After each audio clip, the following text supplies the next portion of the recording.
Good morning, everyone. I hope you don't mind if I just drink you all in for 1 minute. Humans, live and in person. Hello. Today marks 2 years, almost to the day, that just like for many of you, we sent our team home. And it's really wonderful to finally be back here in person, having an event. I don't think any of us necessarily predicted it would be 2 years on that day that we'd be at home in a new world. So I just earnestly mean it when I say, welcome to Halcyon. Woohoo! So happy to have you here. We have missed you, and we're glad to have you back. For those of you who are new to our community, we incubate and invest in early-stage startups that are using scalable business models to change the world. Halcyon startup founders get to live here in this house and benefit from a wide variety of resources that we make at their disposal in order to de-risk their venture and help them get to the next level. Which means that I have the distinct honor and pleasure of working with some of the most courageous, brilliant, and kind people from all over this planet. I would be remiss if I did not mention that applications are open for our full cohort, as well as a cohort of entrepreneurs from DMV opportunity zones and a cohort of entrepreneurs from Middle East and North Africa. So you can find those applications just by going to our website, halcyonhouse.org. I would also be remiss if I did not mention the Halcyon Fellows and alumni who are in this room.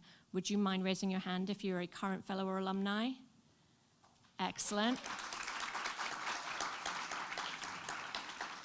So your day will be better by meeting one of these people.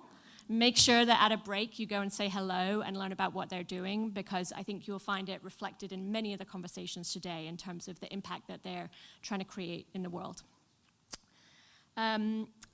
Please know that we are here today, as we are every day, doing nothing less than changing the world. We won't accept less. It needs a lot. Not just at Halcyon, not we here, or we are fellows, or we are partners at AWS. All of us are taking the time today to focus on opportunities for women in particular. We all know that the pandemic disproportionately affected women. Working mothers were 4 times more likely to quit work than working fathers to take care of children. Childcare systems that were already overburdened and underfunded broke under the weight of COVID.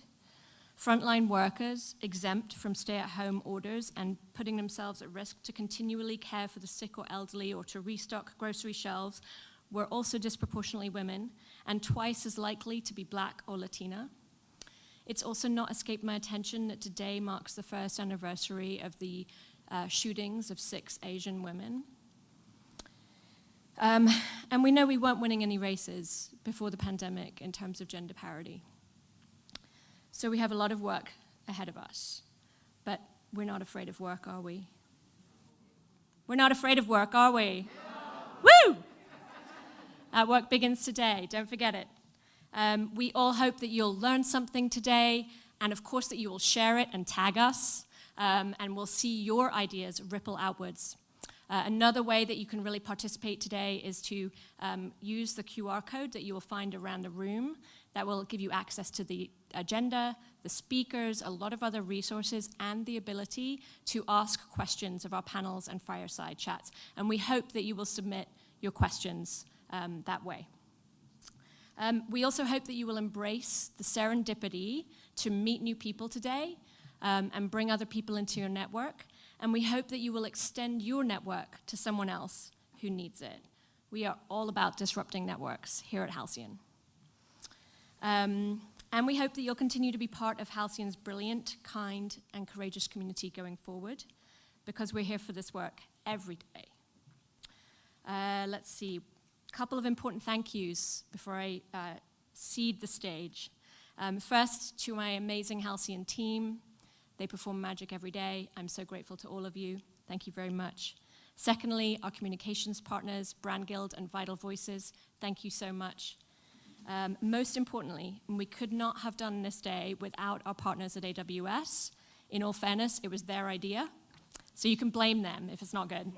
AWS has long supported halcyon entrepreneurs in a great number of ways, most importantly with their expertise and the ability to access free cloud credits, but they've also been long-time friends and generous supporters of Halcyon's programs, and we could not be happier than to have worked with them to deliver today's event. And it's my pleasure right now to introduce Max Peterson. Max serves as Vice President for Amazon Web Services, Worldwide Public Sector. He is also a current Halcyon board member. 2022 marks Max's 10-year anniversary with AWS, where he's responsible for all AWS public sector sales, business operations, and strategy. And as you know, I think, or you will now, AWS Worldwide Public Sector enables government, education, nonprofit, and healthcare organizations worldwide to focus on their missions. So Max is aligned with our work in so many ways. And I'm really, really grateful to be able to hand the mic to you, Max. Thank you. Hey, thank you so much. I'm so excited to be here. I feel like I could just talk to everybody and have a great conversation. The opportunity is awesome. And as Kate said, I'm counting on everybody here to make this a really awesome day, because I don't want the team to feel like somehow we didn't not just shoot high, but overachieve the objectives here. So +1 to everything that Kate said. I think the most interesting thing about my bit of work, because I lead our worldwide public sector business, is that we started with 2 goals in mind. And the first one is to pave the way for disruptive innovation. And so, Kate, you can see how well we are aligned on that idea. We want all you to be social impact disruptors and really pave the way for disruptive innovation. And the second thing that we strive to do for all of our government, our not-for-profit, our national health systems, our education customers, is help them achieve their missions and along the way make the world a better place. And we had those simple goals 10 years ago, and they are just as vital, to our organization, our team, and everybody that we get a chance to work to, which is why I am proud to be on the Halcyon board, along with several other esteemed members. We really do believe that we've got a unique position to be able to unlock exciting opportunities and partnerships by advancing Halcyon's essential work with these early stage impact-driven ventures. It really is everybody here today who has an opportunity to help bring these ideas and these tenets and these visions to life. Of course, it continues to be a very difficult period in the world, not just what Kate mentioned with the pandemic and right about on the 2-year anniversary. It's great to be back in person, but we're also participating with a virtual environment. And I think hybrid is one of those trends that is going to be with us. And it's a reminder of some of those difficult times that we all worked through and worked past over the last couple of years and that have brought us to this point today. And of course, when you take a look at what's happening with the war in Ukraine, world events continue to be a very challenging and in fact, very tragic circumstance for a number of people around the world. And like many of you all watching what's unfolding, we probably know people. I think of the better days when I visited Kiev, and it's all, becomes very personal in that way, through friends or through your own personal travels. As part of Amazon, as soon as this broke out, we started taking a number of steps to be able to help not-for-profits and our NGO customers. I think Maggie Carter is here. Where's Maggie? Oh, she's got like the balcony seat up there. Maggie leads our AWS disaster response and social impact team. And her team, they're awesome. They sprung right into place. They started helping organizations on the ground, like Help.NGO, to start serving the refugees, the folks who were leaving Ukraine to get away from the war. And our public sector team, which I'm very proud of, has also been working directly with customers in Ukraine and partners to help them keep their data and their applications secure and operational. And of course, if any of you have family or friends, we hope in that conflict area, we hope they're doing everything they can to stay safe. So it is important that we take the opportunity here today to continue to build and have an impact, on the world, an outsized impact. And so to me, I hope that's what this whole day can be about. I want to thank you all for joining us and being part of these important and meaningful conversations for change. It's very timely, as March is Women's History Month, and we celebrated International Women's Day just last week. It is this time to honor and to recognize the achievements of women around the world. It also calls on us to participate and to be active in helping to accelerate women's equity and to proactively call out the gender bias and discrimination when we see it.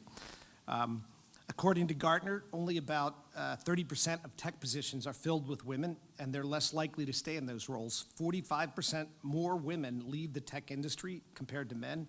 And as Kate mentioned, we've seen that trend accelerate through the pandemic, where more women left the workforce.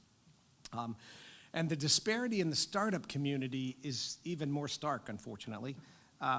According to PitchBook, only 2.6% of venture capital funding went to women-led startups in 2019, and we saw this fall to 2% as of 2021. So I think it's clear that there's a need for all of us to do more, to advocate more, to empower women more. And it's not about reaching a state, at least my opinion, it's not about reaching a state where there's somehow equal. I think it's a lot more about continuing to just drive the opportunities. Equal would be fine, but it's really more about the opportunities that we drive. And so I think that we choose to look toward the future with an eye to just how do we create more career paths? How do we drive, fair and equitable compensation? How do we make sure that there's equal opportunities for growth and for advancement? So I think it's important, and we're doing our part at Amazon. I'm really proud, again, of our public sector team who embraced early efforts to improve our equity, inclusion, and diversity, and continues to today to try and help close those gaps. We are long-term partners with Halcyon, having started this partnership in 2017. We share a deep commitment to supporting women entrepreneurs and diverse startup communities. Kate mentioned a couple of the programs that we lead. And I just wanted to recognize a couple of those startups. Femly founder and CEO, Arian Long, who you'll hear from later during today's entrepreneurship and healthcare discussion, is using AWS. We're excited to help store and provide relevant health education information. And this empowers customers who are more likely to endure health disparities to be able to be diagnosed, whether it's reproductive illness or whether they miss out on cultural relevant information or whether it's just about helping to improve health equity globally. One of the reasons that I happen to really enjoy the work I get to do with Halcyon is because I've got a personal story. When I was just starting out in the IT industry, I was with this small company called IBM. And we were doing our thing, beavering away as IBMers. My manager, Margaret Nelson, when IBM was starting to not become the employer for life and was starting to reduce their workforce, she said, we should just leave and create a small business delivering mobile solutions that are designed for field workforces. And it sounded a little bit crazy. I mean, remember, I'm pretty old, so this was the 80s and early 90s. And it's like, leave IBM? Let's do a startup? But what the heck? I think this is one thing, my personal experience is if you're driven to go do something, you just got to go do it. And so Margaret and I and 6 other IBMers left IBM and headed off, and we stood up our business, and we quickly learned how much different it was to be a small woman-owned business who was trying to get sales meetings or investor meetings, all without the IBM brand behind us. We were still the same people, but it was really hard. And so one of the things that I enjoy doing is trying to help increase access to resources like the AWS startup programs and things like that, and helping to remove some of the barriers that startups experience in that early stage, especially those being led by women. One of the ways that Halcyon works to support the incubator programs for these early stage women-founded startups is by using our resources to reach out and help deliver programs worldwide. I was super excited when Kate said, hey, we want to do something in the Middle East. We just finished the Bahrain Women's Intensive that had 11 women social impact founders that participated. And Kawthar Al-Ghalaf, who was one of the founders of 973 Labs, is applying the knowledge that she learned from participating in the intensive to create and implement a digital innovation program for fintechs. It's called FinHub 973. It's the MENA region's first cross-border digital innovation platform. And it helps to bring together fintechs that get the opportunity of partnering with government because it's overseen by the central bank. And so they help simplify and increase the speed of regulatory approval and regulatory testing and support business scalability. And it is one of those areas where it's really fun to be able to blend our work with government with our work for nonprofits and try and make some of those barriers to startup activity less daunting and hopefully even more inviting. And so I want to end by just saying that we're super excited that the graduates of these different incubator programs are able to continue to leverage the power of the AWS cloud to be able to scale up, to be able to do it very cost effectively, keeping their expenses low, and to help extend their reach globally.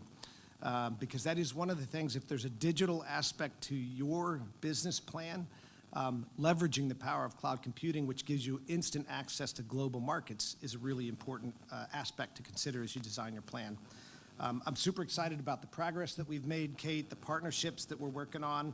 I'm inspired every time I get a chance as a Halcyon board member to listen to a startup pitch or to hear about the progress of our various cohorts and founders here. Glad you all could be here with us. Because we really do learn so much from one another.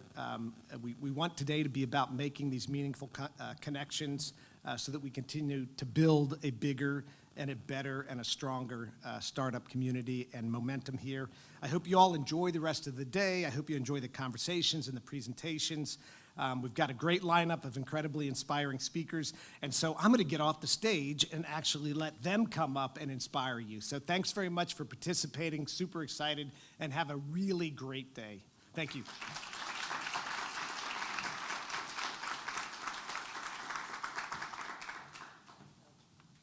Thank you, Max. One of my joys today is I get to introduce Max. The other joy today is I get to introduce Marla. We're honored to have Marla Blow deliver today's first keynote. Marla has not just worked in, not just led, but I would endeavor to say trailblazed every single sector. She began her career working in some of the country's largest financial institutions before joining government and helping to get the Consumer Financial Protection Bureau off the ground. After leaving that, Marla went on to build her own business, FS Card, a company that aimed to help unbanked and underserved communities grow credit and wealth. Until recently, she was the North American lead at the MasterCard Center for Inclusive Growth and is currently the president and COO of the Skoll Foundation, bringing her innovative vision and willingness to lead change to global philanthropy. Marla, we are so happy to welcome you back to Halcyon Stage.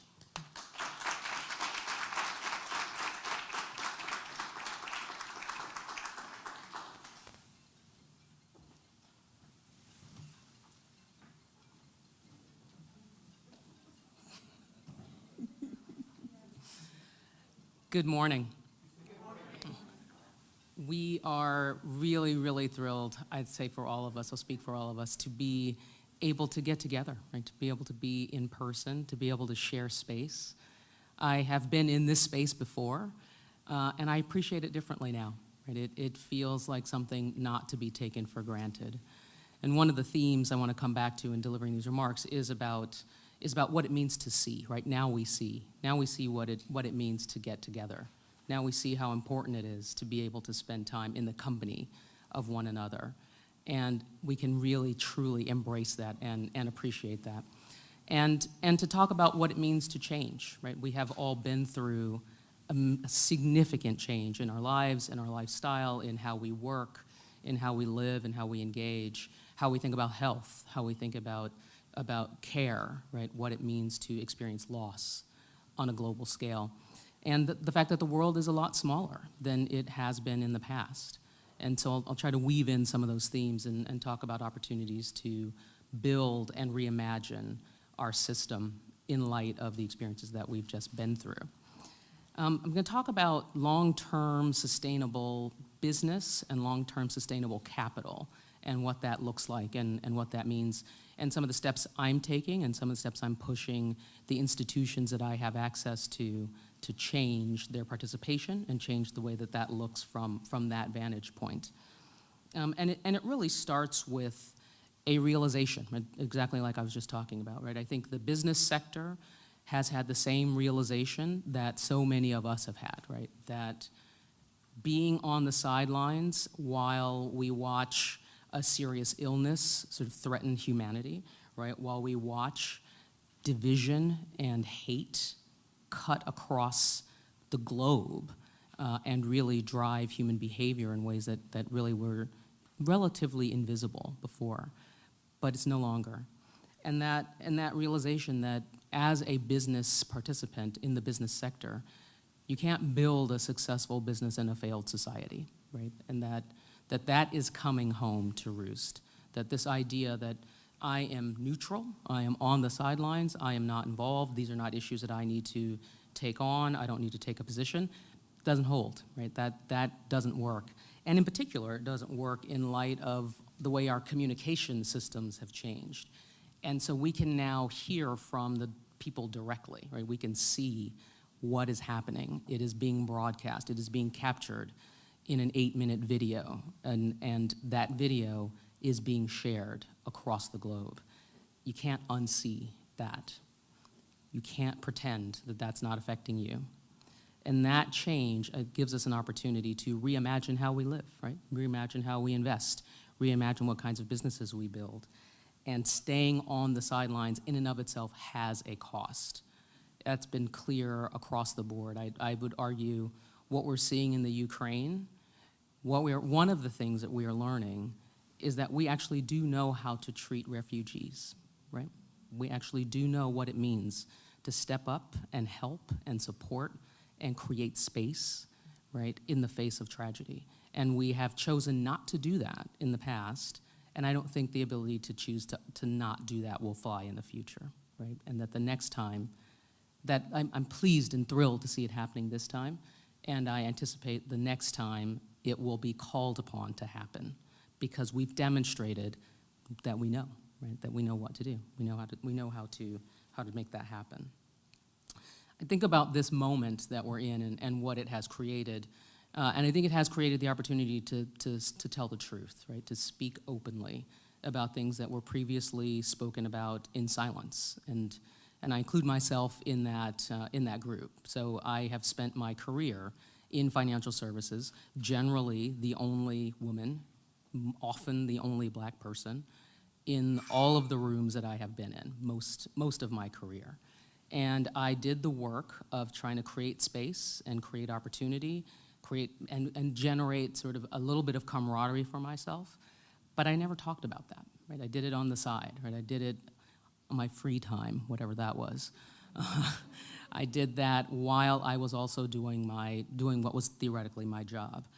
And one of the things I find really exciting and really heartening is that now that truth can actually be shared, right? That I'm uncomfortable, right, as the only person in this room that looks like me. It would be wonderful to see some faces that look like this, right? How lovely is this? I wish you guys could see what I see. It's beautiful. And I'm really, really excited to see the business sector stepping up in many respects, right? Making these commitments and being held to these commitments. Those commitments are now not happening in a vacuum. So I see all of the measuring, all of the reporting, all of the kind of tracking of what the commitments were and where that stands today. And so one of the things we are working on at Skoll, one of our pillars is inclusive economies, right, and what it means to create economic inclusion.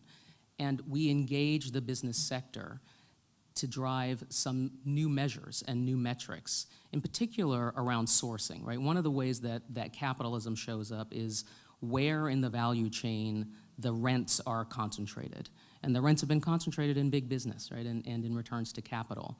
and changing those dimensions, changing the metrics, driving a measure of return that is not just a market rate return, right? And this concept of a market rate return is a concept that got us to where we are, right? This has been market rate while we also extract out of our environment ruthlessly, right? Without concern for what it does to communities, what it does to opportunities for the workers, right? Where that gets shared, and who supplies, right? Who is providing the raw material inputs? And so building a supply chain and driving some standards around supply chain practices has global implications, right? And as I think about reimagining capitalism, I'm really, really excited, right, to see us engaging in that way, and really looking forward to that bearing some fruit. Importantly, right, in the business sector, as you all know, right, I'm speaking to my people here, what you measure matters, right? Having a metric that you measure that helps drive understanding around this is critical. As one of my mentors said it to me, you get what you inspect, not what you expect. And if you let people know we are measuring on a basis that is observable, be surprised how quickly, or maybe wouldn't be surprised at how quickly behavior changes and values change and messaging changes. That all goes together. So really excited to drive new metrics. And when I think about what is likely to change capitalism in ways that will be more inclusive and create more space for all of the people here and for all the people around the world to participate, is changing some of those metrics. So that's one of the places where we are really applying our energy and our support at Skoll. The other thing another area that I just want to take a couple minutes to talk about is some of the work I'm driving in particular. And as Kate was just referencing, right, this is my idea of how philanthropy can operate differently. Right? In philanthropy, we are really, really happy to talk about all of the wonderful work that we fuel, all the money that we give away, all of the work that the nonprofits and our grantees are driving to change the world. And at Skoll, we have a $1.8 billion endowment. And we are making decisions every day about where that money sits and who invests that money on our behalf. I was looking just before walking on stage at how many managers we have that manage our endowment, right? We have over 40 different organizations and managers that are making decisions with the capital that we have awarded them, that we have empowered them to go out into the market and be pitched by the entrepreneurs in this room to try to get some of that capital and make use of it and build the businesses that you've dreamt of building. And I showed up and I said, well, I'd love to see some demographic information about who those empowered money managers are that are investing on our behalf.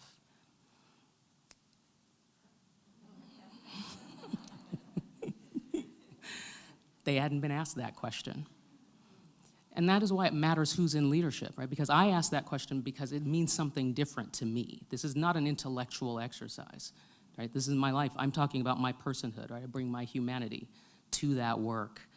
And I could see the gulp, right, like in the team, because they realize that it's different. When the face that is across the table is different, it matters. Inclusion matters, right? I see this problem differently. What I see is different than what they see. And once I asked and started pointing it out, and they realized, she's the president of the foundation now, we're not going to get away from this question. Now they can't stop seeing it either, right? That gives the opportunity for us to allocate capital differently. That creates the opportunity for us on the commercial side, not on the philanthropic side. I'm fine with concessionary capital. I'm happy any capital makes its way anywhere, frankly. But I am very committed to the for-profit business opportunity that is represented across all communities, period. That opportunity has to be realized, and it has to be realized on the same terms and on the same playing field as all the others. And so any attempt to create sort of a, here's the 100 million that we're going to allocate to women, this doesn't work for me, right? I just can't live with that. Yeah, I just can't, right? I start giving the Ruth Bader Ginsburg answer, right? Like let's put 1.8 billion into women. We put 1.8 billion into men, right? So maybe we try that. And so, you know, I continue to get asked, like, well, when will we know that we're done? And I was like, I'm not here to tell you when you're going to be done, right? We're going to keep working, and we're going to see what kinds of change we can drive. So when I look at who we have selected, and I've been at Skoll for about a year, I've been able to move some of our money already, and we'll continue to be driving that effort, creating new people for all of you to go and pitch to and go and raise capital from, and rethink how returns are measured, not because the returns are not market rate or that the business isn't viable without concessionary capital, but because we care about other dimensions beyond just the sheer percentage return and dollars, that we care about impact on our environment, we care about impact on our communities, we care about the viability of workers, we care about living wage, right? We care about a variety of constituencies, and that perspective coming from a limited partner like Skoll is something that all of a sudden the general partners start caring about. And then after that, the entrepreneurs that they fund actually care about because they're being asked, because they hadn't been asked. And now we see what happens when you ask. So I invite all of you to join me. I'm looking forward to continuing to push from where I am. Please push from where you are. Figure out what your role is. Even if it feels small, even if it feels like this is a giant system and I don't know what to do, do your part. I'll be doing my part. I'll meet you there. Thanks.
Please welcome our first fireside discussion, Entrepreneurship in Healthcare, led by Maggie Carter and featuring Dr. Amelia Burke-Garcia and Ariane Long.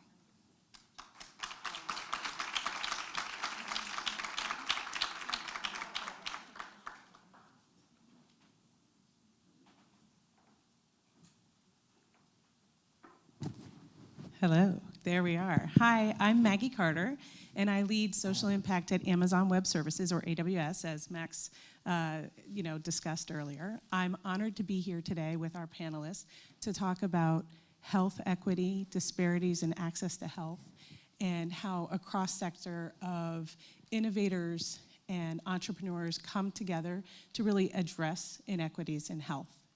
Thank you for being with me today. So, the impact has been amplified by COVID-19 about the disparities in access to healthcare, and most notably for underrepresented and underserved communities. And that might be homeless communities, that might be by race, gender, LGBTQ plus communities, et cetera, right? And during COVID-19, those vulnerable communities were even more, they lacked access to health services during COVID-19. And so what we're going to talk about today, and we're going to go deeper, is how the healthcare system and you as individuals can become your own advocates, and also the importance of social media in raising awareness for access to health and health equity. So in 2022, Max actually launched this. We launched at Amazon and AWS, we launched a $40 million commitment over 3 years to leverage the power of the cloud to reduce the inequities in health and health disparities. And so we're proud to partner with higher ed and research institutions and healthcare broadly to really identify what some of those inequities are, whether it's through social determinants of health or other, and really partnering with the community to really identify solutions to those inequities. We're proud to be one part of a larger solution. So let me start by introducing these two women. I'm right next to me, I have Ariane Long, who is the founder and CEO of Femly. She's also a 2021 Opportunity Intensive Fellow here at Halcyon. Thank you for joining me today. Thank you. And then I'm also thrilled to welcome award-winning health and behavior change communicator, author, and thought leader, Dr. Amelia Burke-Garcia. She's Program Area Director, Digital Strategy and Outreach from NORC at the University of Chicago. Thank you, Amelia. Okay. I hope you're as excited as I am to get into this conversation today. And as Kate said earlier, you know, it's amazing to be here with other human beings live and in person. So thank you. All right, you ready, ladies? Yes. All right, I got a round of questions for you, and then at the end, we're opening it up to Q&A via Slido. All right, Ariane, I'm gonna start with you. You bring a unique and personal perspective to how inequitable healthcare motivated you to innovate. What prompted you to start Femly? So when I launched my startup, it was right on the heels of being diagnosed with a tumor that was linked directly to chemicals in the pads and tampons that I was using. Yeah, I know. So what shocked me was the fact that not only was I unaware, but so many other women were unaware. I was in Safeway and other grocery stores talking to anybody who would listen about the chemicals that were in products from other leading brands that we were all using. And at the time, I went on this search for organic products as recommended by my doctor. But what I didn't realize was that many of those options contained pesticides, which were also carcinogens. So Femly, my startup, was birthed out of the need for a healthier, cleaner product that was also sustainable and better for the environment. And I hope Amazon doesn't kill me for this, but we kicked ass. We kicked ass after launching and scaled pretty quickly by sending like monthly period kits with chocolate, face scrubs, everything you would need to make your period something you could actually look forward to. And 2 years in, I ended up losing my daughter to late-term stillbirth. I fought for my life with E. coli sepsis after being diagnosed with the UTI and given the wrong antibiotic for it.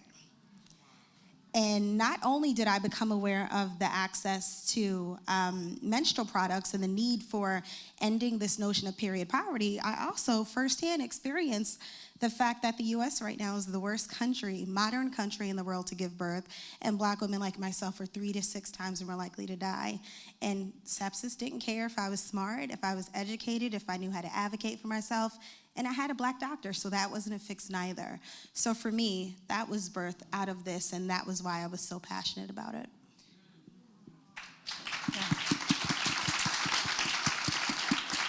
Thank you for being vulnerable and sharing your story with us. Can you go a little bit deeper into period poverty? Because I think it's really important for everyone here and live streaming to understand it a little bit more. And how is it impacting people here in the United States and globally? So first of all, I just want to say that it's trash that you can find condoms everywhere in different health centers and whatnot, and you can opt out of sex. So round of applause for that.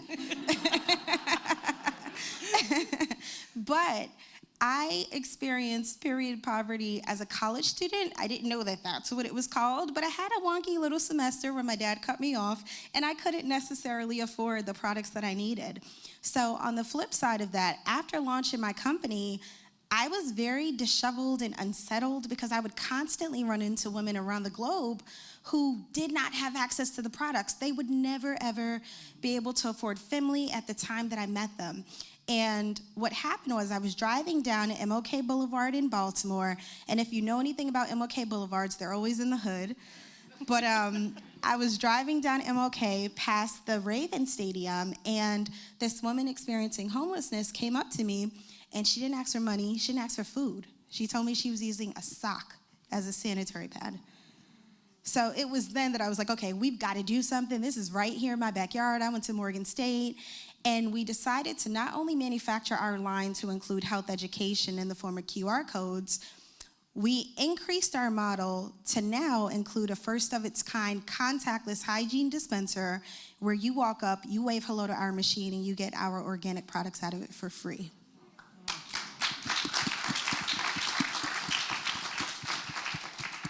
So you just alluded to this. Can you talk a little bit more about how you are creating that access to more information via your QR codes, and what are the needs that still require action?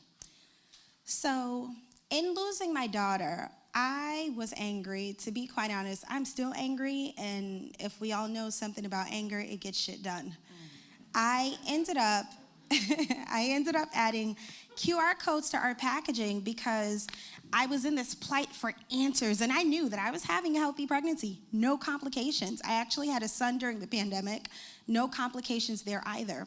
But what happened was I became abreast of this 2018 study that was stating that Black women, if taking a baby aspirin each day in pregnancy before 16 weeks, are likely to lower their risk of complications by 60%.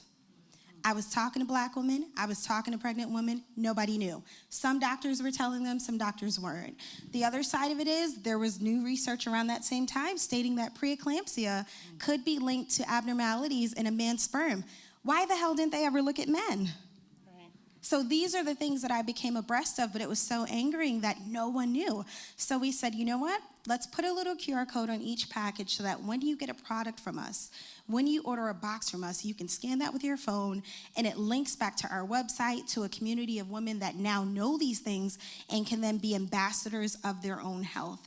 And as we think about data, our dispenser does the same thing. When you walk up to it, you have the option of scanning a code, and even if you need an accessibility feature like Braille, we have that on this machine, whereas the other ones, quite frankly, they're ugly. They're stainless steel, and you have to put a quarter inside of them, but we are breaking down that access to healthcare and resources. Thank you. Ariane, we're going to connect afterwards on the power of data. And Amelia, over to you. What role does the media, and in particular social media influencers, play in both reinforcing health inequities, and what role does it play in identifying the solution?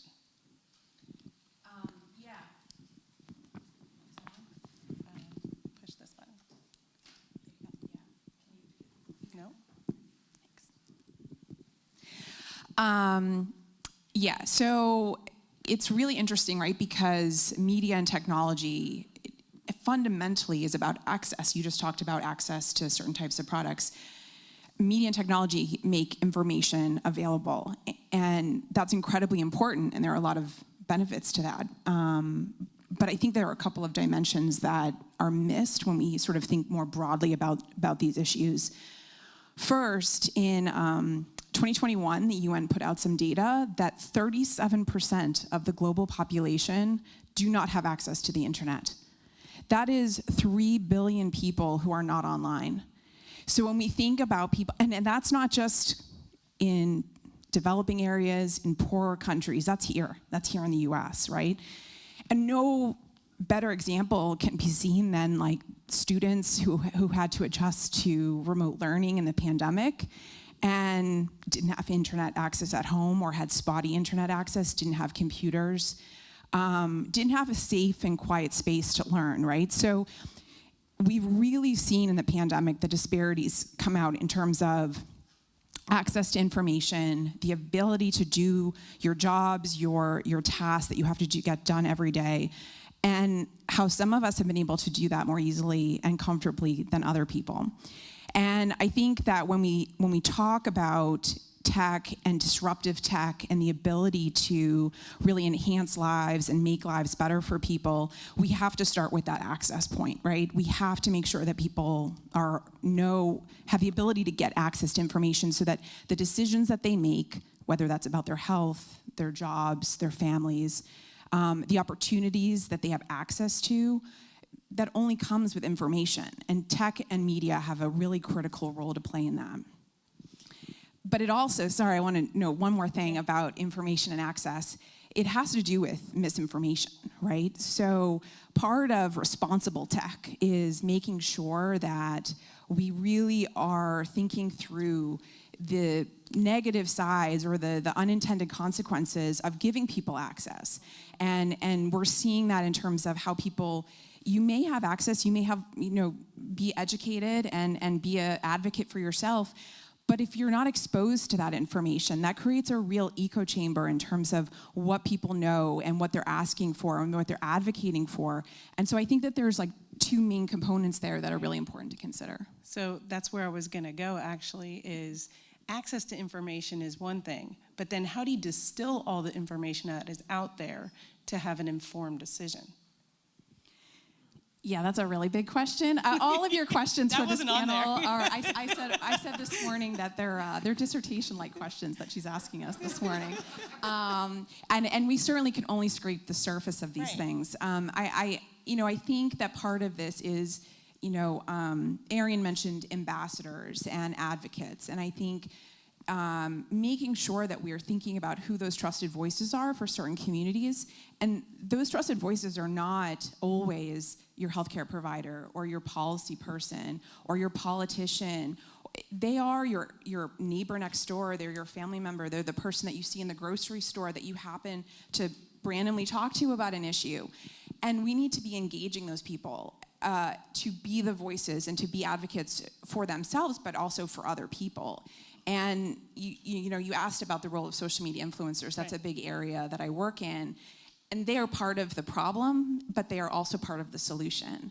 And I think that as we really craft our strategy for addressing some of these disparities in knowledge and information access, but also the misinformation that is ubiquitous online and just in our communities, bringing people who are trusted sources and empowering them with evidence-based information is critical to helping to address this. It's not the only thing. There are lots of other things that need to happen, but it's certainly one of the main areas that I think we need to look at and being inclusive in who those voices are. Can you give us a best practice of a use case or an example where social media and technology have been used to solve some of those health challenges? I think that there are lots of really interesting examples out there. I mean, we're seeing in health, telemedicine has been revolutionized in the last year. Wearable tech, those things are empowering people. They're putting the power of your own data, of your own health in your hands, and they're making things accessible that were much harder. Now, telehealth has its challenges, but especially when you think about rural populations and maternal health, where the closest OBGYN may be 3+ hours away, your primary source of healthcare might be an EMT that comes to get you when you are in crisis. Those access points become incredibly important. But I think that we're also seeing a lot of innovation in the space of we talked today a little bit about the war in Ukraine and the issue with migration. One of the biggest issues we're facing right now, right, is human trafficking and smuggling and the safety of refugees. And there has been a lot of innovation in what's called sort of migrant tech, or like the appification of migrant populations. And I think thinking about how we can use technology to enable people to travel safely when they need to travel away from a war zone or unsafe space, not to be taken advantage by smugglers or other types of people who are bad actors out there who are kind of using tech not for good. And then looking for those opportunities. I mean, I'm a researcher, right? So I'm interested in what are those pilot studies where we can get to people in the moment when they're making those health behavior decisions. I did a small pilot working with the Waze mobile app, and what we were trying to do was raise awareness around HIV testing. And HIV testing, you don't have to go to see your doctor for that. You can get that at a pharmacy. And so what we did is on National HIV Testing Day in the city of Atlanta, which is one of the cities with one of the highest rates of HIV infection, we prompted people using the Waze mobile app when they were within a 5 to 10 mile radius of a place where they could go get a test. HIV testing is incredibly stigmatized, but as part of a normalization effort, sort of saying like this is part of your healthcare, we need to make people aware that this is something that they can get in many different places. They don't have to go to a certain particular, office or make an appointment or have healthcare, health insurance, have a doctor to go and get that test with. And what we saw in that pilot was that people changed direction. We were able to track, to your point around data, we were able to track that people actually clicked on the prompt, changed direction in the app, and went to a certain location. So I think those kinds of pilots, those kinds of innovations or interventions are really important to demonstrating how we can use tech for good and really try and sort of counteract some of the really bad stuff that's out there. Now I want to, you can just push this. No, we're all live, I think. Okay, now I want to ask you both, hopefully this works, if not, I'll hand off to you. Historically underserved communities. Through your respective lenses, how has the pandemic amplified the gaps in serving these populations? And where do we go from here? Okay. So for me, the pandemic has amplified the gaps in access to care, resources, and health info in underserved communities by amplifying it and worsening it. I moved to Baltimore 2 years ago to be with my husband, who was from there. And we found that like 70% of students in Baltimore City did not have access to internet. So the beginning of the pandemic was extremely tough because they couldn't do school online. They couldn't log into Zoom. And thankfully, the Enoch Pratt library system was able to pivot to include free Wi-Fi so that parents, if they had a car, could actually drive up, park, and let their kid log into school that way. But we knew that that wasn't enough because there are still populations that take the bus. The other side of it is access to relevant and accurate health information. We know that social media hasn't necessarily held itself accountable for misinformation and disinformation related to the pandemic. I think the other nuanced thing that I'm seeing as a Black woman in this space was the fact that the storytelling wasn't necessarily accurate. In the beginning of the pandemic, we were told that Black and brown populations were hesitant to get the vaccine because of the Tuskegee experiment and this and that. And it's crazy because I didn't necessarily think of the Tuskegee experiment. I thought about the fact that I was lied to when pregnant with my daughter. I thought about the fact that we weren't accurately told about side effects, or we weren't accurately told about differences in increases of, like, let's say, the risk of blood clots in certain populations. So for me, before we address the inequities and the disparities, we also have to hold ourselves accountable to accurately tell the story and then make sure that the person that has a seat at the table is inclusive, looks like the very populations that they are trying to serve. And I know that that seems straightforward, but it's not always, and is using information that is culturally relevant. You can't hold social media heads and influencers accountable if you don't speak the language. Right now, the information access that comes from the internet and that comes from these key figures and influencers and more is sometimes more relatable and more applicable than the content you're getting from a CNN or MSNBC. Okay. So we also have to think about that in the different channels. And when we come to underserved communities, we need to make sure that Black women are included. We need to make sure that brown women are included. And we need to make sure that the very figures who hold down 80% of the disposable income in this country have a seat at the table, because many times we are the table.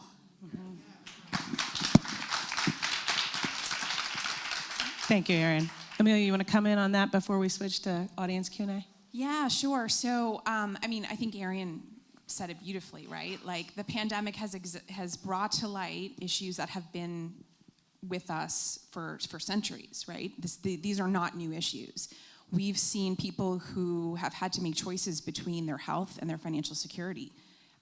We've seen people who have lived prior to the pandemic at or below the poverty line have significant financial strain on them during this time. We've seen a lack of access to health care be an issue, the worry about hospital bills during this time.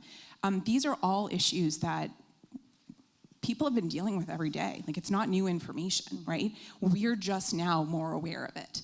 And I think it's our responsibility to be, how do we tackle these issues? Not just because of the pandemic, not just in emergency situations, but how do we tackle them more broadly? I think it involves having people at the table. I think it involves key decision makers being from the communities that we are trying to serve in health, in healthcare, in research. For far too long, we haven't had representation. We haven't had the right voices talking with us about what is needed and how best to go about implementing those interventions or those solutions. Trust in the healthcare system between patients and providers has always been low. Providers always think they recognize the importance of trust and trust building, and yet patients historically have always said, it's not enough, it's not enough, it's not enough. And in the pandemic, we've only seen those numbers become more severe. And so I think it's really important for us to acknowledge that this is not new. We need to change the rhetoric around how we talk about the issues, who's talking about the issues, who has a place at the table, and in order to sort of move forward in a way that actually raises everyone up and gives everyone an equal chance to be successful, pandemic or no pandemic. And Erin, you want to come in on that real quick?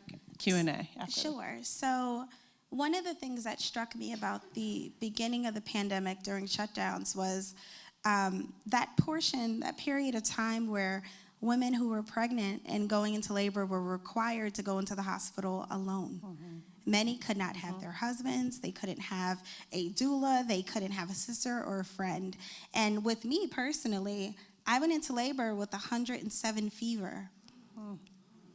I was coherent. I remember it. I actually took pictures of the machines because I didn't trust these people to get me out alive. But my grandmother, when she made it to the hospital, was the first person to say she does not look right. And that's what prompted the extra questions about what was going on with me. And that's because when you Google classic symptoms for ailments like sepsis, ailments like cancer, if you are black and brown, you have to say carcinoma on black skin, or the results that show up will not reflect your skin color, they will not reflect your demographic. So I couldn't help during that time but feel for the moms, because had my grandmother not been there, I would not be alive. And there is no data set on that. Nobody is tracking the outcomes that were related to decisions like that and what that could mean for the broader landscape and demographics. So I guess my takeaway from this entire panel would be to follow the data, preach the data, and make sure that everybody you come into contact with knows the data and can also be an ambassador in their communities. Thank you for that. Thank you both for your stories, your passion, and the focus on data. We're going to jump in. There's two questions that are both, I think, for you. They'd love to know where I can get Femly products. We all want to know now. Yes. So you can find Femly products for sale at femly.com. I am also happy to announce that our dispenser is providing free feminine care in hotels, colleges, offices, and stadiums around the country this year. Amazing. Congrats. Okay. And one more question, is the Femly Flow Guard material made from plastic, and are you looking at other materials if so? So I don't know who wrote this, but girl, I'm hoping it's a woman, be inclusive. But girl, so I discovered that the conventional brands of pads and tampons took 500 years to break down when thrown away, meaning that they outlived the vagina they go inside or next to. So for us, it was really important to take it back to the lab and find a material leveraging organic cotton that was biodegradable. So Femly's products biodegrade within around the time of an apple core, generally 6 to 12 months. Awesome. And this one from Zoom, Amelia, this is for you. How can we reach, educate, and mobilize communities that are underserved in having access to internet and other forms of media? I think that's a question for Amazon, but I mean, it's moderator. It's a challenge, right? I think part of this is how do we really kind of enable access to people who don't have access, and I think that that's a big big question. It requires tech companies, it requires policymakers, Yeah. and it requires a lot of investment and infrastructure conversations. I think the sort of question that I can answer, well, I would love to be part of those conversations, but it's not just me, it would be many other people. And the thing I can sort of talk to is the sort of education and mobilization component, I think. I think for one thing, it is being aware of these access issues, and I think it is also, I'm a researcher, so I would say we need more data, we need more research, we need what works, what is gonna work in certain communities. Not all communities are alike, right? We know, for instance, in many developing areas that mobile access, it has leapfrogged broadband and sort of hardwired access for decades now. And so really thinking through what are those technologies that work in areas that are sort of not what you think of as an urban, global north, kind of city. And I think so those conversations, the investment in those things, exploring what works, what doesn't work, and really trying to then have people advocate for access when they know that it can be made possible. And then once you have that access, I think as part of that process, we need to be thinking responsibly about what that means for people. Access alone, as I think I said in my opening remarks, it's not enough. We need to make sure that people know what is the whole idea of digital literacy. What is quality information? How do you vet the information that is out there? And how do you put in some protections and put some onus on some of these big tech companies and policymakers to really make sure that we're supporting people in being able to access quality information and not just sort of garbage, and make that really, listening to that is really impacting lives. Yeah. And to both of your points throughout, it is a cross-sectoral approach, right? It's going to take innovators, entrepreneurs, researchers, policymakers, end users to come together for a 360-degree approach to solutioning. So I want to thank you both for your time today. Thank you, audience, for listening and participating. I hope you're walking away as inspired as I am by these two strong, powerful women. And one lesson that I've learned is advocate for yourself, advocate for your family, your friends, and your community. Thank you for your time.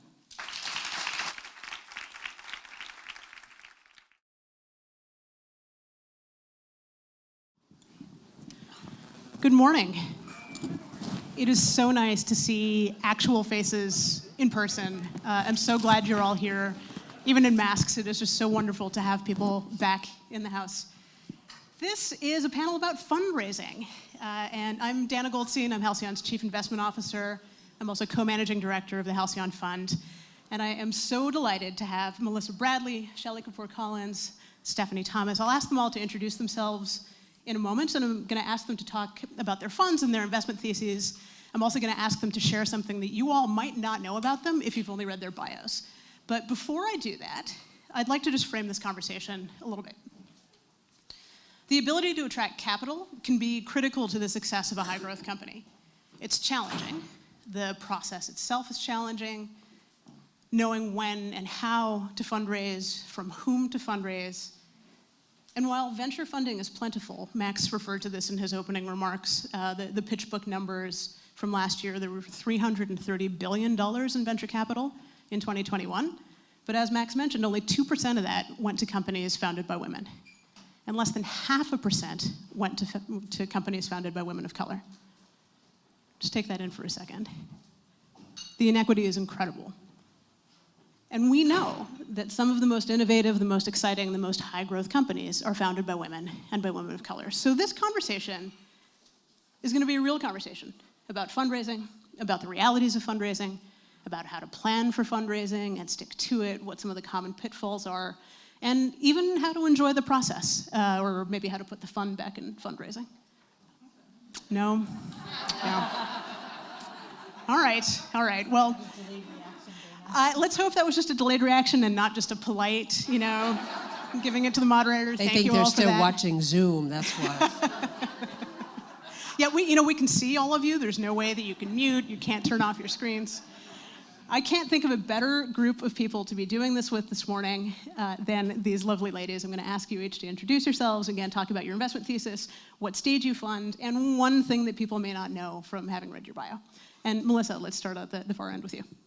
My name is Melissa Bradley. I am general partner of 1863 Venture Fund and managing partner of 1863 Ventures. I wear a lot of other hats, but that's my role today. I'm also an active angel investor. I am an investor with Portfolio's Rising America Fund, run by a sister, Lorraine Pendleton. I'm proud to say I'm an LP in the Halcyon Fund, and then also an LP in some other funds. My investment thesis: if you look like me, I'm going to invest in you. Period. Yep, that's my thesis. I invest in what I call new majority entrepreneurs.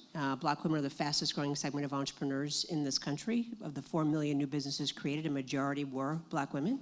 And if you look at the longitudinal survival of Black businesses, 50% of all businesses fail within 5 years.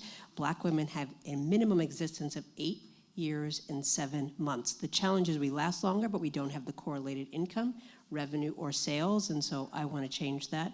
My preference from an institutional perspective is pre-seed, seed, and Series A. My preference for an angel is, if you need me, call me. And what you probably don't know about me is I have 6 kids.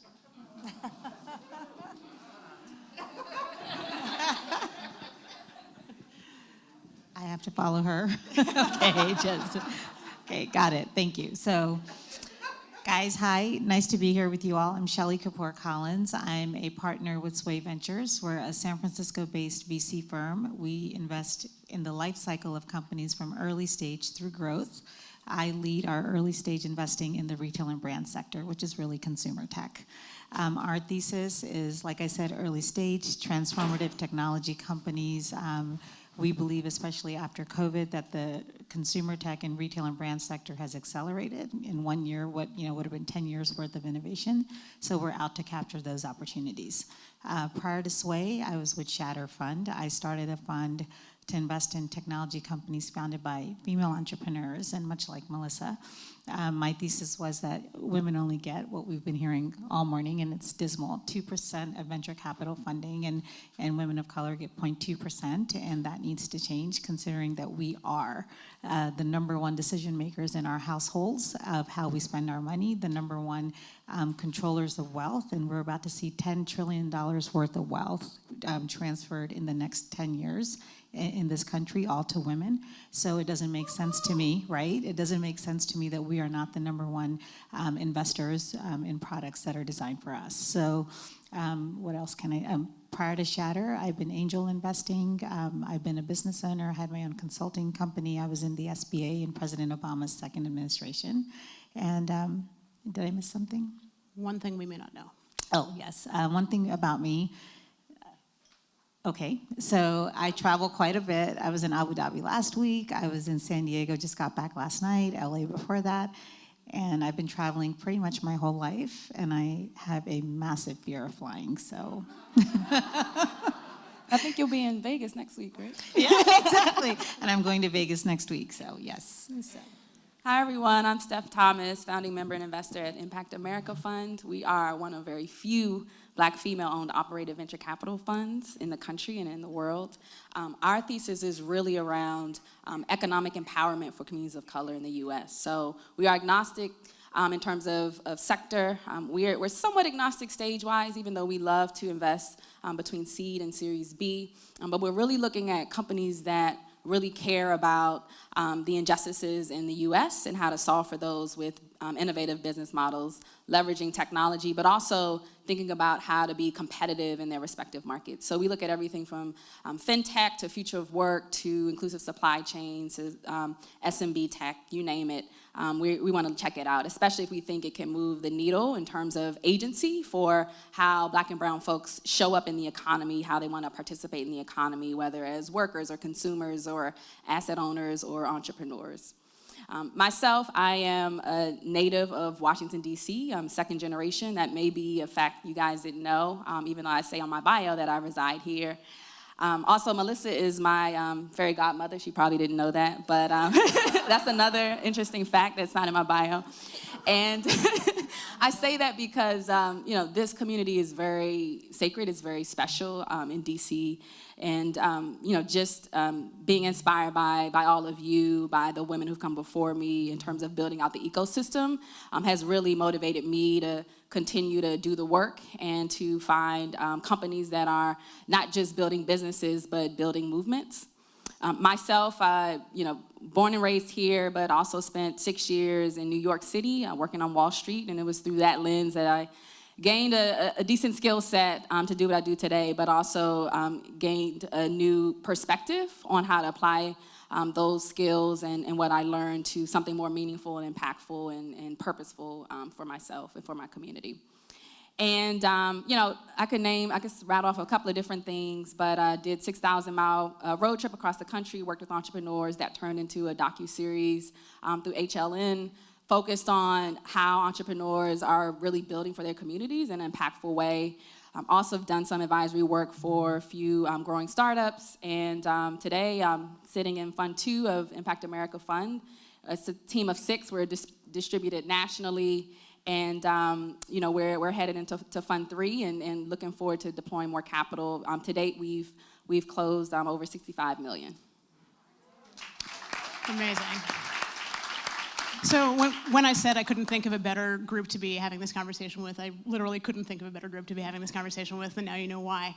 So let's get into it. Fundraising is a process. Everything from raising that first round of capital to following on to raising bigger and bigger rounds.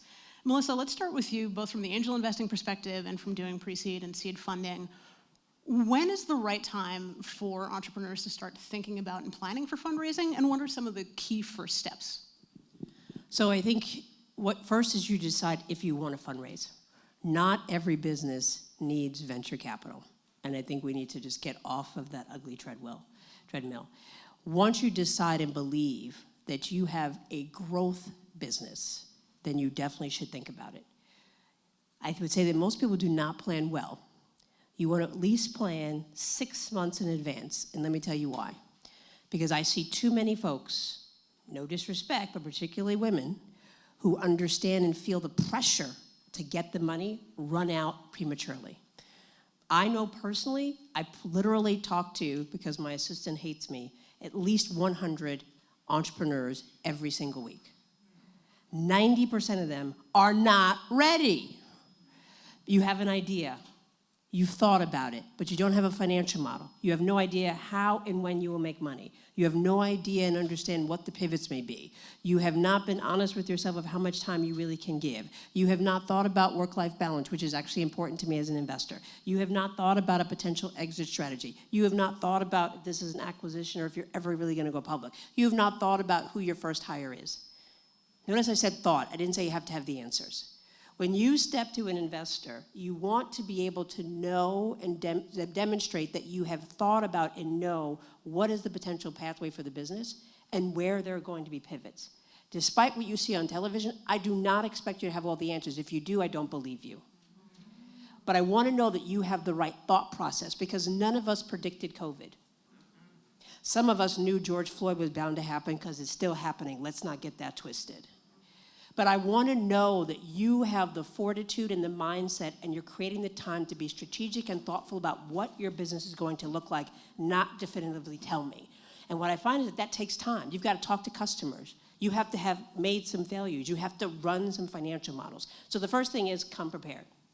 I would say allow at least 6 months. And that is legit, because if you're trying to run a business, oftentimes we find you don't talk to your customers. Spend time with your customers. You also want to talk to other entrepreneurs, and you certainly want to spend time talking to us and say, this is not a pitch. This is just an informational conversation of how to think about that. So that's one. I think the second thing is when you do show up and be ready to say what you know and be honest about what you don't know.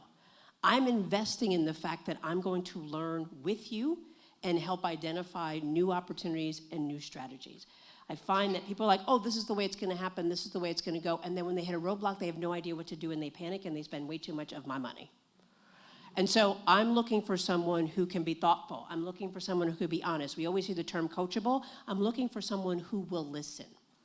Not because I'm going to tell you what to do, but I'm going to ask you questions that you probably have thought about because I have a privilege to be many degrees removed from your business.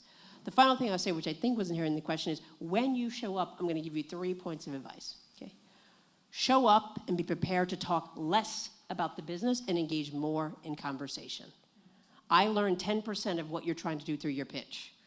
And then if you've pitched too long, which we all tend to be a little bit wordy, I have no idea what the hell you're doing when you walk out the building, and I have no idea if you even fit my investment thesis. So one is be prepared for a conversation, but give me a summary of the business. The second thing is please, please, please know how to add. I have the privilege to teach at Georgetown, and I'm sick and tired of women saying, well, I don't know my numbers. 2 + 2 is always 4, 3 × 3 is always 9. American history is changing. Get on the bandwagon and know your damn numbers. Okay? I appreciate all you liberal arts majors, but your numbers don't change. Know them. You know why? Because your numbers are a reflection of the values of how you want and choose to run your business. If you do not pay yourself, I do not believe you value yourself. And therefore, I'm not giving you your money. If you do not value hiring the right kind of people and you want to shortchange, you're going to shortchange my investment. So the second thing is know your numbers. And the third thing is make sure that you have a team. And when I started my first company, I couldn't afford anybody. I couldn't even afford myself. But I made sure I had people who were willing to vouch for me and send the signal effect. And so find people who can vouch for you and send the signal effect, because I am going to dig up on you. I am going to do my diligence. And so make sure that people are willing to say, I'm not really sure it's going to work, but I trust you.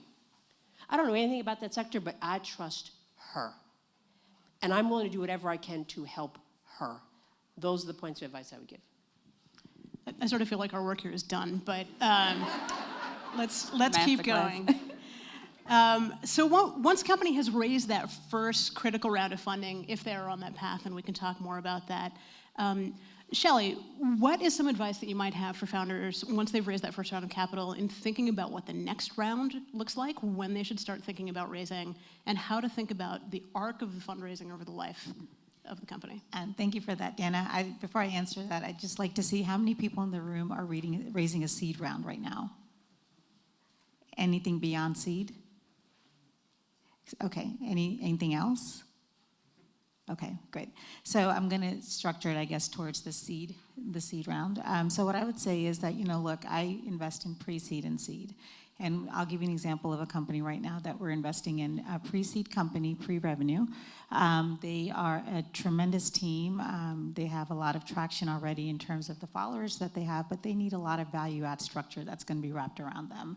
So what my team and I are doing is we're going to invest in them, but we're also helping them set up a waterfall, meaning that we're helping them figure out at which point of their revenue structure, when they reach a certain milestone, they should be looking at maybe an extension of a seed. Maybe they should be looking at their A.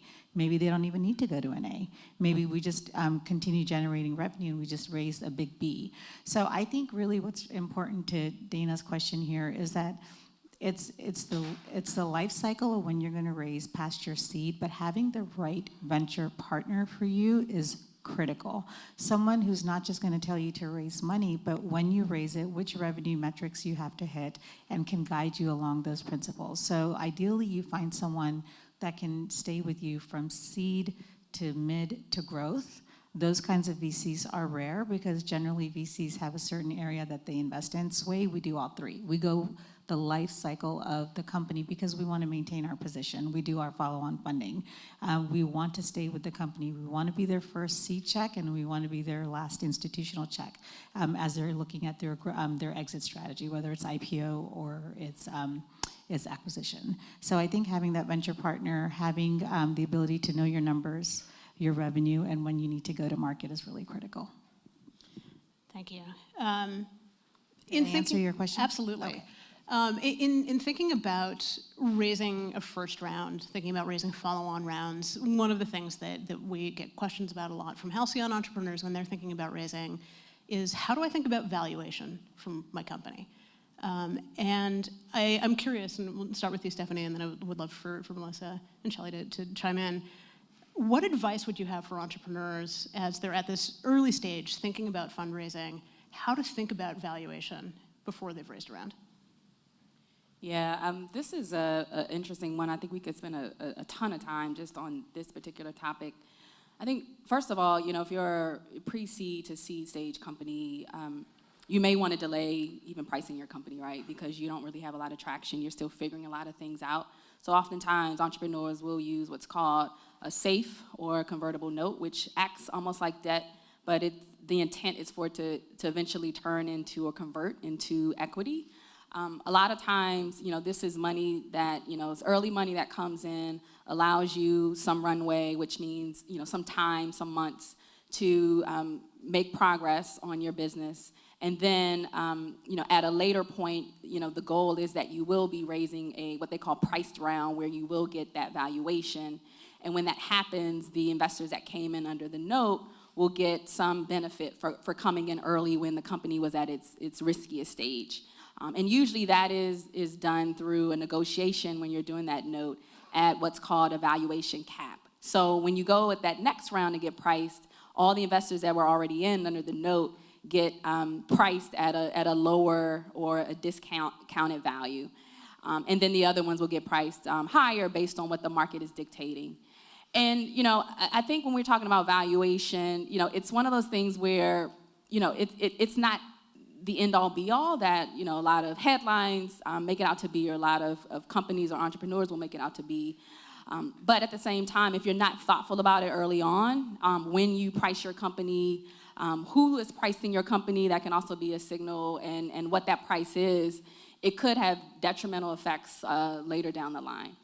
So, I think in this environment, too, you want to think about what is happening in the overall market.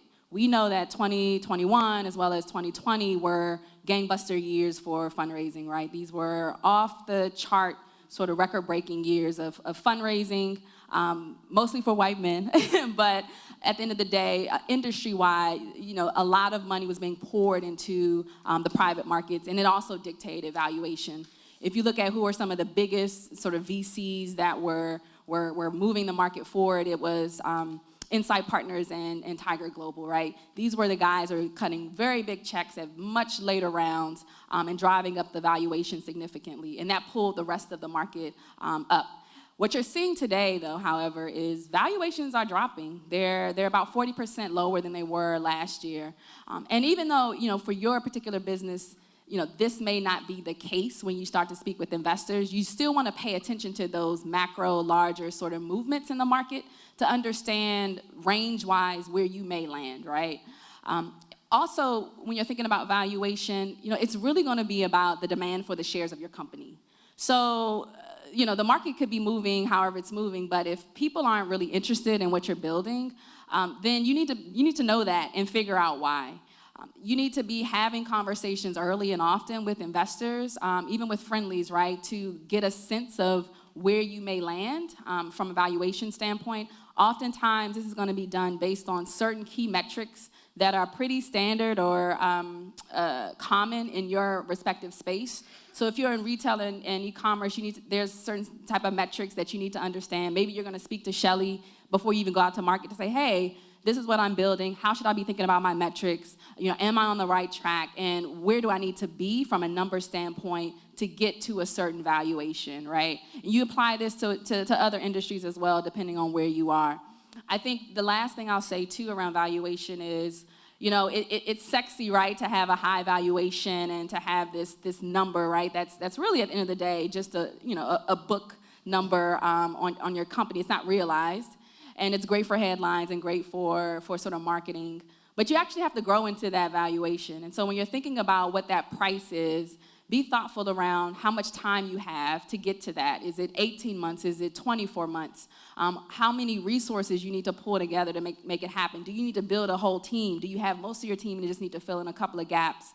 What is it saying about in terms of your customers, right, and how much revenue you're tracking, to gain month over month? Is that going in a direction that can suggest that you are actually going to be able to get into a multiple? Maybe it's 3 to 5x multiple on revenue for your valuation price. So all those things are important. There's little formulaic and a little bit of math there.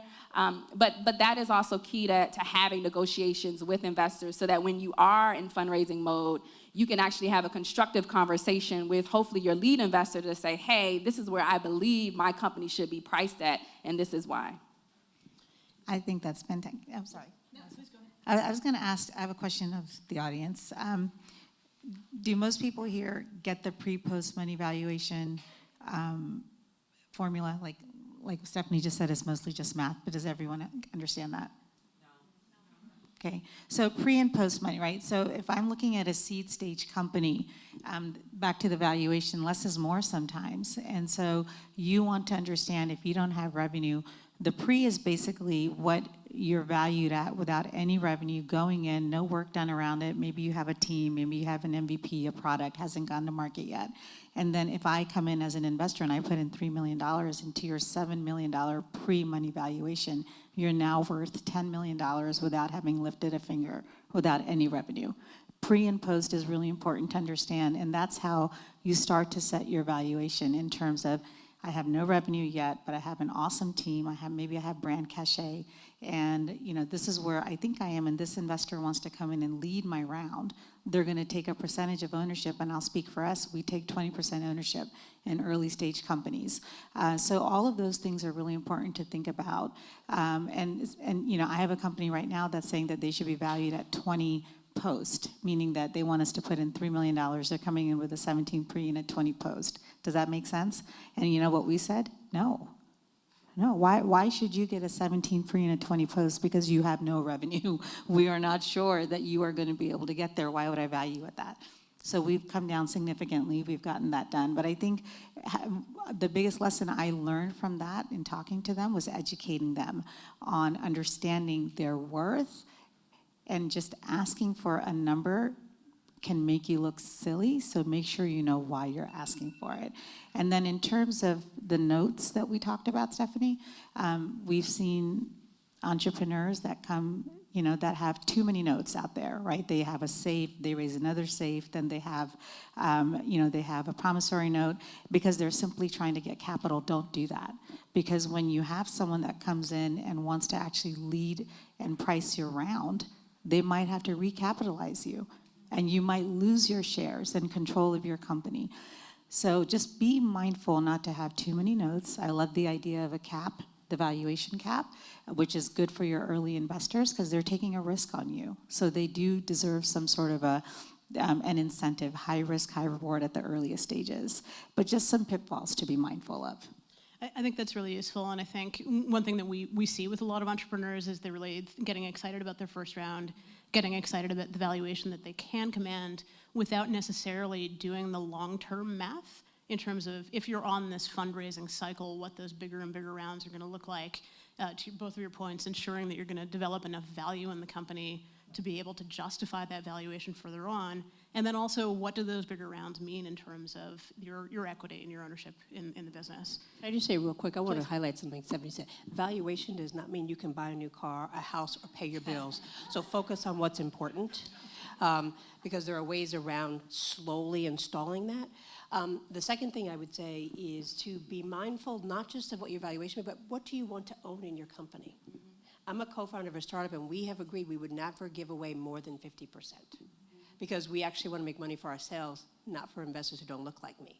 So be mindful that it's not just going after a number, but understand what is the company you want to own, what is the legacy you want to create, and how do you use the manipulation of numbers, oftentimes made up, to dictate what is the wealth creation you have for yourself and your family. I'm sorry, I have to double down on that. Please, before you go out and fundraise, know how much you want to own at the end. Not the beginning, at the end. When you exit, what have you, your liquidation event, when you cash out and step into this newfound wealth, what is that percentage? Is it 30%, which is fine? And there's ways to manage control around that. Mark Zuckerberg proved that through Facebook. You can give away more and still have control of your company.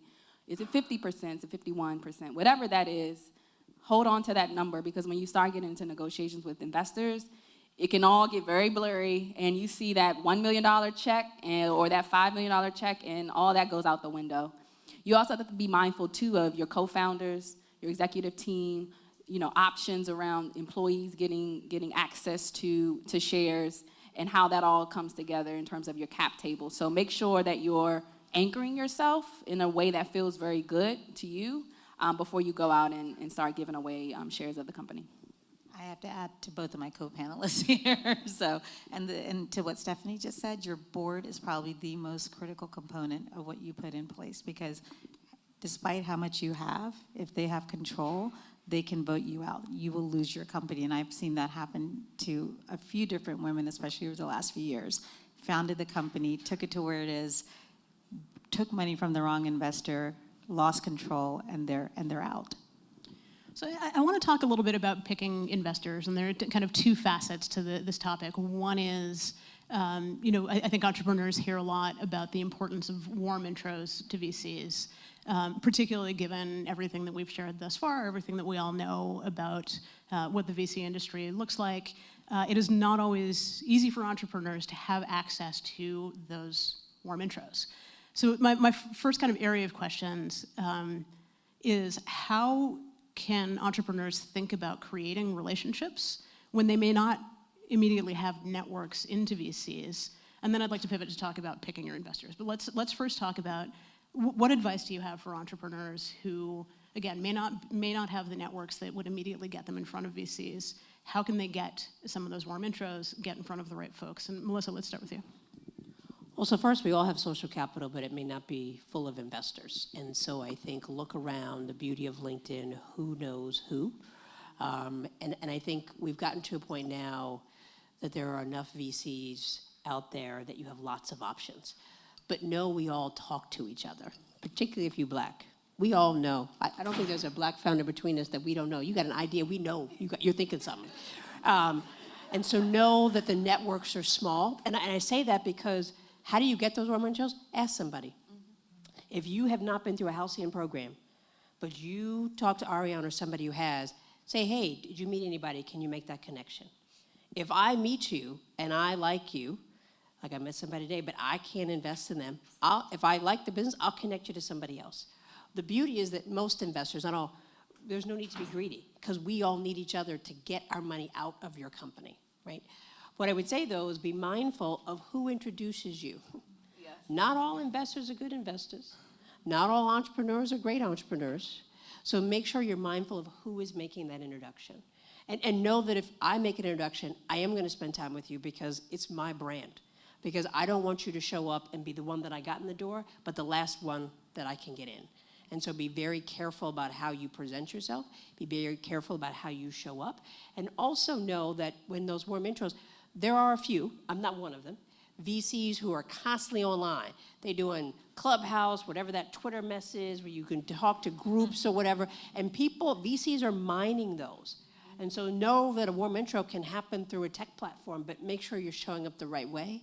Make sure your picture is not you on vacation.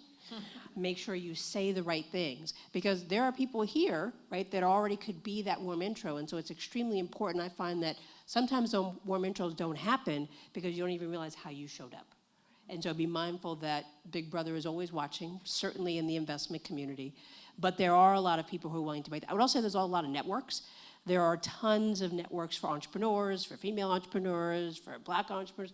Join them. Because we as investors are always looking for active top of funnel at the cheapest cost possible. So we oftentimes will go to groups and make those connections. Let's talk about some of the things that can go wrong in the fundraising process. What are some mistakes that you've seen early stage entrepreneurs make in raising their first round of funding? And Shelley, let's start with you. Thank you for that. I covered off on it a little bit before, is, just being so eager to take money that you'll do note after note after note. I think there is a lot of merit, I know there is, to setting up your company the right way, whether it's your vesting schedule for the equity that you have in the company, putting aside an option pool. If you, for example, you're the founder, you have your equity, your co-founder has equity, maybe you have, another C-level person, but always, as you're putting that aside, have an option pool for future employees, because you're going to want to recruit the best talent. So I think that's really important, and happy to talk about that concept if anybody wants to get into it at some point. And I think actually really just making sure that you're vetting the investors as much as they're vetting you. It's your decision also. You want to have the right people on your cap table. So how can entrepreneurs do that? How can entrepreneurs, first of all, know who the right investors are And how can they find out that information? Like, what are the criteria for a right investor for an early stage business? And how can entrepreneurs do their diligence on investors? So I would say that it's really, first I would start at the most basic common denominator, which is a thesis fit, right? Like, what is their thesis for investment, and do you fit their thesis, and do they fit yours? So a Series A investor or mid-stage investor is not going to likely invest in a seed stage round, right? So that's number one. Number two, word of mouth, right? Just like we're doing diligence on entrepreneurs, you should be asking on founders or on investors, what kind of a reputation do they have? Follow through is key. Will the investor follow through on what they're saying to you? Do they have a reputation for being predatory? You'll find that out as well. Or do they have a reputation for being value add? Do they want to come in and roll up their sleeves? And the other thing is, when someone wants to be on your board, make sure they're willing to do the work, roll up their sleeves and get you to the next level. That is critical. Yeah, I will say there are some lazy board members out there. Well, they'll just, they'll sit there and they'll be there almost like a puppet, and they're not really adding value. You want your early board, especially your early board members, to be almost an extension of your team, right? Because you don't have a lot of capacity, and it's expensive to bring on full-time team members. So while you're, sort of shuffling the deck a little bit around talent, trying to figure out where to get resources to get work done, you want these folks to also lean in and support you strategically in helping you, figure out where to allocate dollars and time, to get far fast. And that's another thing. Once you raise money from VCs, you're on the train. So it's go mode, right? So you have to make sure you're aware of the pacing and the expectations around that pacing. Even if you don't want to go faster, your board members or your investors may say, no, you need to go faster because you need to be first in this market, right? Or you need to take market share from an incumbent, and you need to do that before these other, companies come in behind you. And so if they're putting capital to work, then you have to go to work, right, and deploy that capital in a way that's efficient but also effective. So you always want to be managing for that, for yourself internally, but also for your investors and the surrounding board. I think some things that go wrong with fundraising, again, going back to valuation, if your value too high, you don't grow into that, you can, valuations go down. So you can end up raising a down round. That doesn't look good. It doesn't feel good either. You may have to rally your inside investors to do a sort of a bridge round or a round for you, which can cause other, sort of, not complications, but, can sort of bruise your reputation, so to speak. So I think that's something to be mindful of. What else? Not having a prepared data room, right? So not really being ready for diligence. Part of fundraising is about how you show up in the diligence process. So not only are we looking at the actual diligence materials, we're looking at how you put those materials together, what you've put in there, how much data you have, how you're using that to also tell the full story, not just of where you are right now, but where you're headed. How quickly you're responding to emails and information requests, how you're being honest about what you know and what you don't know. I hate it when I ask an entrepreneur a question and it's clear they don't know the answer or have the answer and they pretend to. Just say you don't have it, right? And then explain why or how you plan to get it.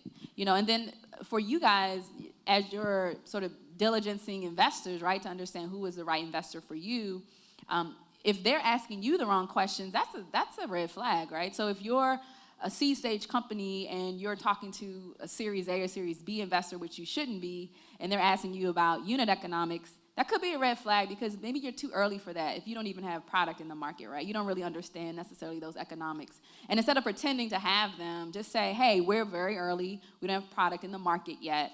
We plan to have it over this, set of time. This is what we're anticipating, but until then, I can't give you a hard number on what that cost is to acquire a customer. So that would be the ideal way to go about answering those questions, and that's just one example. So make sure that you're coming prepared at these, in these discussions, but make sure you're also being very transparent about what you know and what you don't know. And it's fine to not always have the answer, because we're all figuring this out, and you're a very early, innovative company, and so there's just a lot of ambiguity and uncertainty, and that's just the natural state of VC and startup world. So don't be afraid of that. The only thing I would add is show up as who you are, not who you think they want you to be. You're going to get married to these people in some form or fashion. So show up not like you would on your first date. Show up like you will on your third, fourth, and fifth date. Show up who you are so that they understand who you are. They get to know your personality. People may not know who I am personally, but they know who I am because I show up the same way every single time.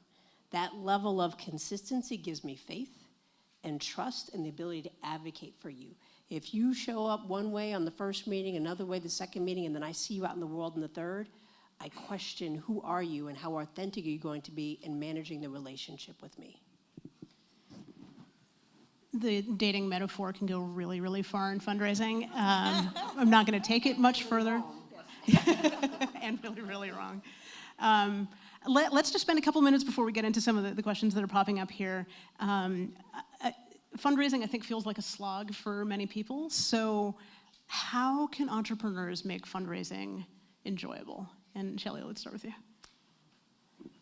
Okay, so I think you've given me an impossible task.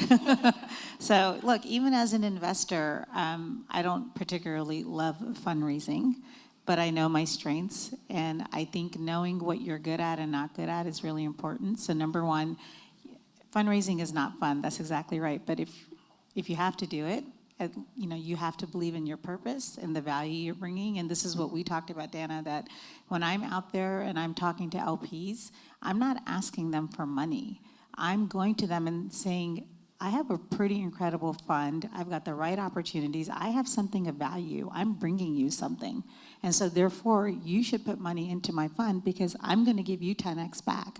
So that's the value that you have to remember, that you're not out there asking for something for nothing. You're giving these people something, and they're doing it for themselves. They're investing for themselves. So if you have that mindset, and then the other thing is ask. Make sure you ask, because you know what, as an investor, I want you to ask, and then I'll say yes or no. And I think people forget that sometimes. And so know your value, make sure to ask. And have a co-founder if you can, that if you don't particularly enjoy it, maybe they'll do it with you. 2 is always better than 1, and I think there's power in numbers. So those would be my 3 quick pieces of advice around fundraising. So I used to hate fundraising. And then I talked to a white guy who is extremely wealthy. And he said, well, you like to gamble? I said, very much so. And he said, so it's fascinating you're willing to win and lose in that, but not about your business. And so one, I had to put it in context. First of all, it's not winning or losing. I always win because I'm doing what the hell I want to do. You're the one that's losing. And so I want to amplify the know your value part. And so that's going to be important for all women, particularly for the sisters, because nobody knows our value. We are always underestimated. Malcolm X said it best. We are always at the bottom of the food chain. And so if we allow these no's to define our trajectory, then that's on us. And so from an investor perspective, I always say, what's most important to you? What's exciting to you? When I'm fundraising, what are you interested in? So I don't even waste my time. I level set. And I make it fun. I'm like, whether you say yes or no, I just want to know who the hell you are. I want to know if I want to hang out with you in the future. I want to know if this was even the right thing for me before I start to dive into the economics of my fund. And we have actually turned LPs down because I'm like, I don't think we're a good fit. They're like, what are you talking about? I say, because you just want to check a DEI box. You don't really give a shit if my people are successful or not. And then from the entrepreneur side, I've really made it fun. Because I started by saying, let me tell you what I'm doing. And if you don't know what I do, then that's your problem. And this is your chance to hop on the train or not. Because you have to own the confidence that you are going to get this done. Why? Because women always get shit done. And when I teach at Georgetown, no disrespect to the men, but I'll be doggone, this may get bleeped off, I'll be doggone that I'm going to let the mediocrity of a man overshadow the wealth and greatness of a black woman.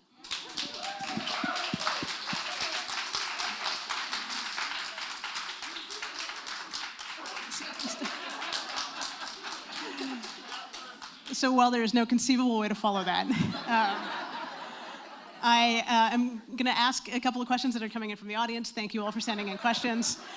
Totally ducking and putting it on you. So if you're a company that's raising money, you are raising maybe a pre-seed round, maybe you're pre-revenue. what is it that investors are looking for? How can entrepreneurs think about the things that they need to focus on and highlight very early on to help investors get to a yes? Show that you know what you're doing, right? Because I think, Shelley touched upon it earlier. Nobody who starts a business has revenue from the get-go. If they do, I'm suspect where it came from. And so what I'm looking for is, do you at least understand the space that you're in? Like, if you have done it for a living, like I have a lot of fintech companies, but they've been financial folks. They've worked for an administration. They've worked in a banking industry. Show up and demonstrate that you have knowledge of the space that you're in, that you understand what lies ahead, and you have clarity around, ideally, more than one way you're going to make money, because something's going to go wrong. I think what you have to then focus on is, who are you? Because I realize then I'm betting on you. I don't even know what the business is going to be. It's come pivot 7 times. So I'm betting on you, your intellect, your knowledge, your flexibility, how you make decisions, the strategy you have to be able to respond to the market, because that's what entrepreneurship is. It's not bowing through. It is responding to what's in the market. I want to know what you're reading.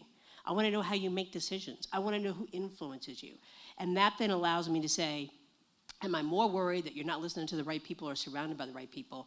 Or do I have confidence in the fact that you understand this space? And I believe that even in the tough times, you have the ability to figure out how to generate revenue. Yeah, I would just add, in the early days, you are the business, right? So it's really all on you. What I look at is, like, whether or not you've taught me something. Have I learned anything from the conversation that we've had? Have you got me excited about the space that you're in? Maybe I wasn't looking at it, but maybe now I should be looking at it, and there's something that that very few people know about where, this space is headed. And so you're already, in it to build for that. And I need to be a part of that journey, right? I think that's a way to go into a early conversation when you don't really have anything, but just a vision and a commitment. And then I want to know what you've been through. Are you tough enough to stick it out? Are you passionate and committed enough to, go the long haul of entrepreneurship and building this company? Because, we talk in sort of press releases around 3 to 5 years time, right, of going from 0 to 1. But really, this is 10, 12-year journey for a lot of folks. So being prepared to take a whole decade, to get there, I think is important. And showing that in the early days is a good signal for investors.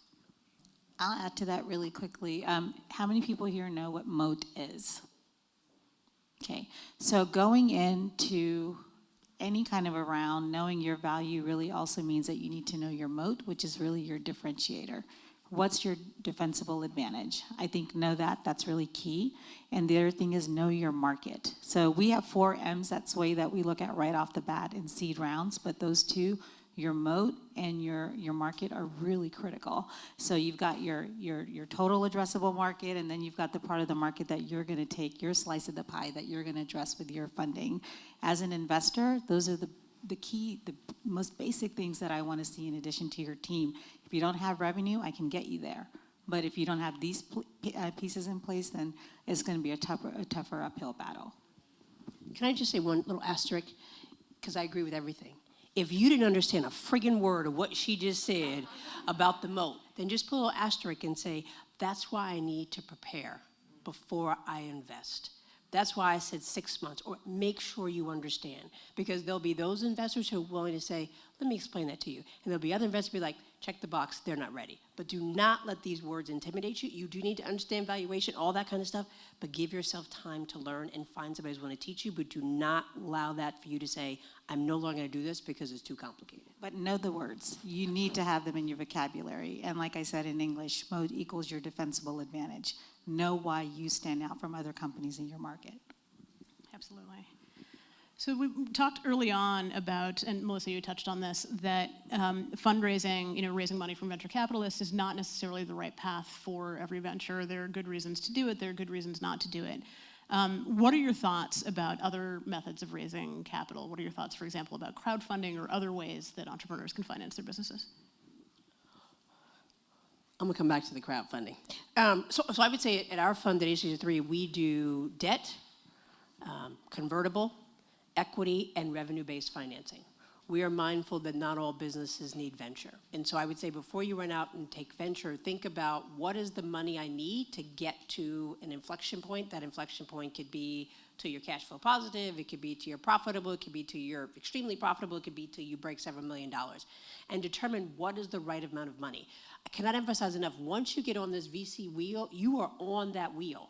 And so if it, you believe, is going to take you 4 to 5 times to get to that inflection point through venture capital, know that's a lot of time fundraising and not spent on your business.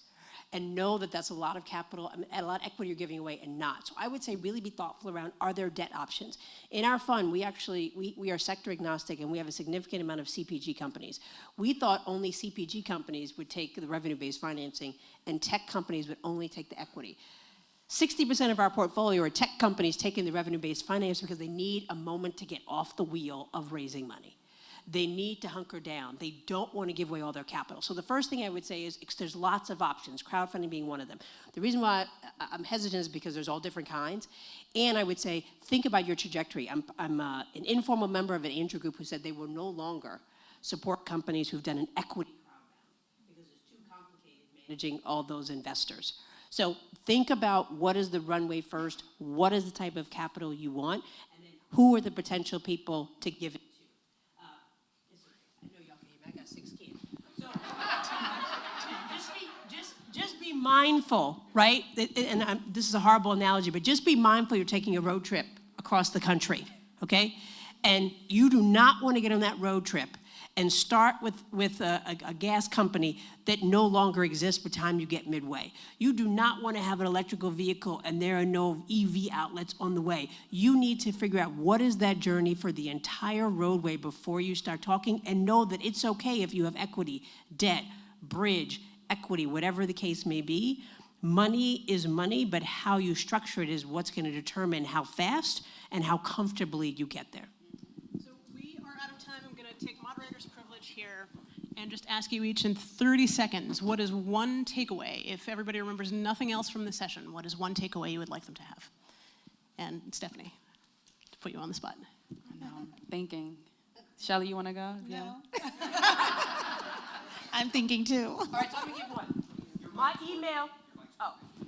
email is melissa@1863ventures.net. I'm happy to help anybody raise money.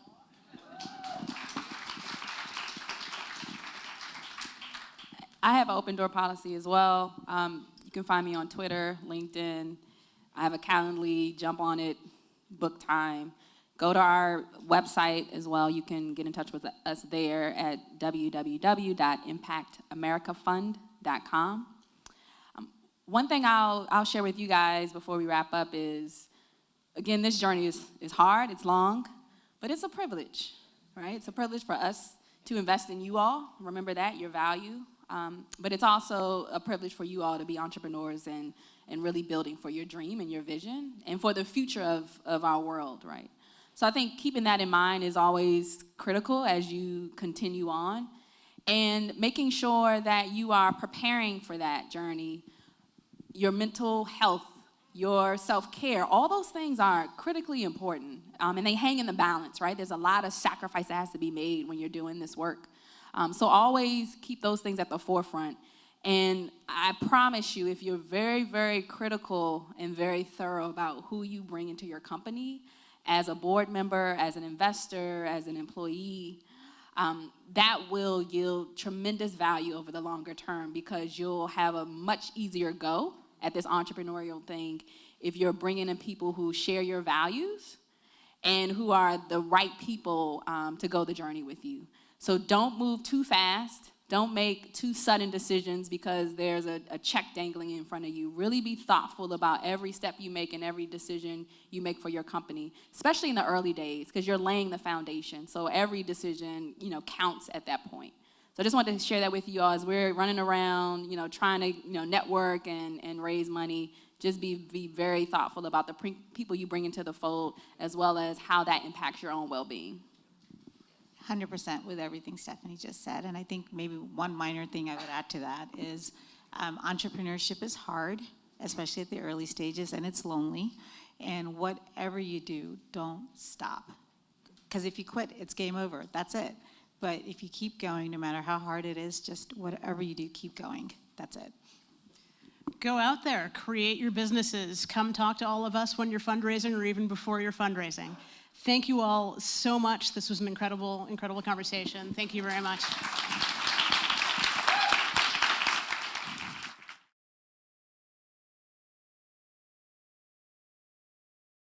Okay. Hey, everyone.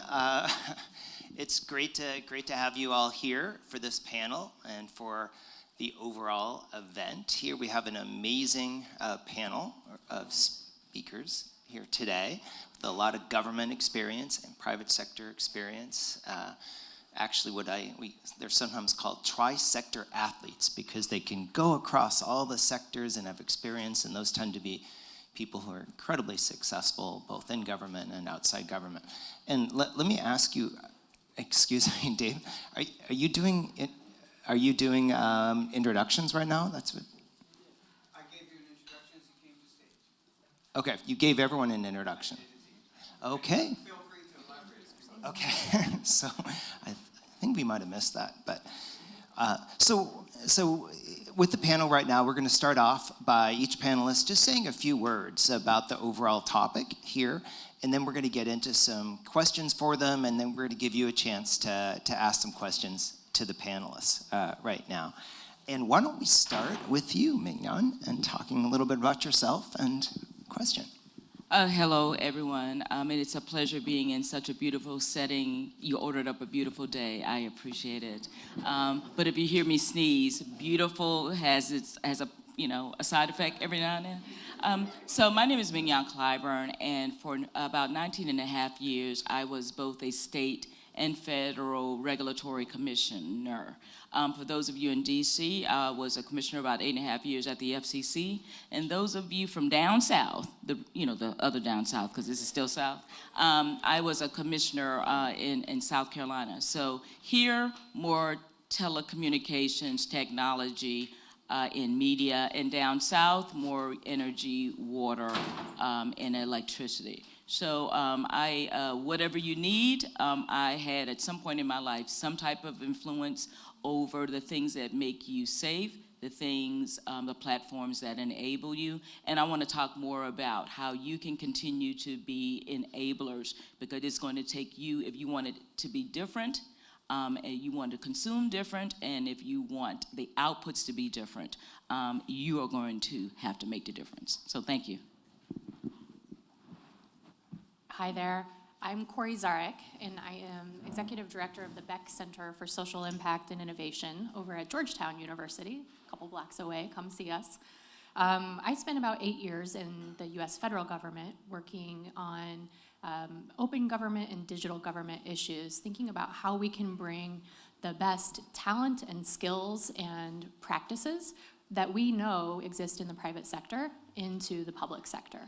And one of the things that really stuck with us in that time is, and we all know this, but government doesn't go it alone.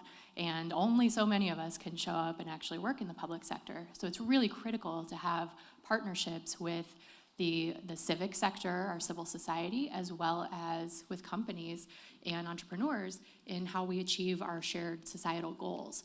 So what we've been building over at the Beck Center is a space where all these tri-sector athletes can come and work together on solving shared problems, and to do so with students and with senior practitioners and with those of us who've been in the different sectors. I also spent some time in the tech sector in Silicon Valley. I've spent some time in the civic sector, and so it's kind of fun to bring all of those different intersections over to academia, where we have lots of room and space to think and ask hard questions. So we'll look forward to chatting with you all today about how we can bring all these three sectors together to solve problems. Great. Thanks so much, Corey and Phaedra. Hello. My name is Phaedra Crusos, and like many of you, I was a startup entrepreneur twice over before entering public service. So to this day, I still identify myself as a startup entrepreneur. I started and sold 2 companies, one in healthcare and one in digital media. And when I came to the government, I did what all entrepreneurs do, which is you run around without permission and build things and hope that no one tries to shut them down. I ended up scaling a digital services team called 18F, created the Technology Transformation Service as a hub for digital innovation in government that would outlast administrations and still last today, and helped write a bill called the Technology Modernization Fund, Technology Modernization Act, that created a fund to help fund much of the technology innovation. Like you, while in government, I constantly thought about the startup ecosystem and how it can or can't leverage the government, how important it is that it does leverage the government. So I'm happy to answer any questions from both an entrepreneur and a appointee perspective. Great, thank you so much. And I should say a word or two about myself, I guess. So I'm Bill Eggers. I'm the executive director of Deloitte's Center for Government Insights, and where I lead the research for them. We do about 60 studies a year on government management, innovation, and technology. Written a bunch of books on these subjects, including 2 books on digital transformation in government and a number of books on kind of cross-sector and public-private partnerships, and that's what my next book for HBR is on that topic too. So we've got a very, very great panel for this. So why don't we actually, I'd love to see a little bit more from the audience. So how many of you either work in or have worked at one point in government? Wow, very impressive. Okay, that's probably what, 80% of the room, I think. Okay, how many have worked in the nonprofit sector? Very good, very good. What about the private sector? This entire room is tri-sector athletes. How many of you with a startup, either now or before?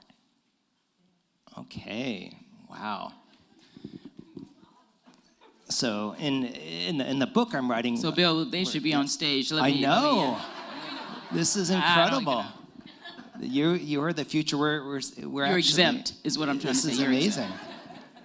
So we look forward to getting a lot of great comments from you too, and questions based on your experience. But I will say, in the work that I'm doing with a management scholar called Don Kettle, we're actually arguing that people with your skill sets, capabilities, are the most important ingredient now for effective government, as government does so much with other sectors right now, and that ability to bridge, we're calling them bridge builders, becomes absolutely crucial for success today.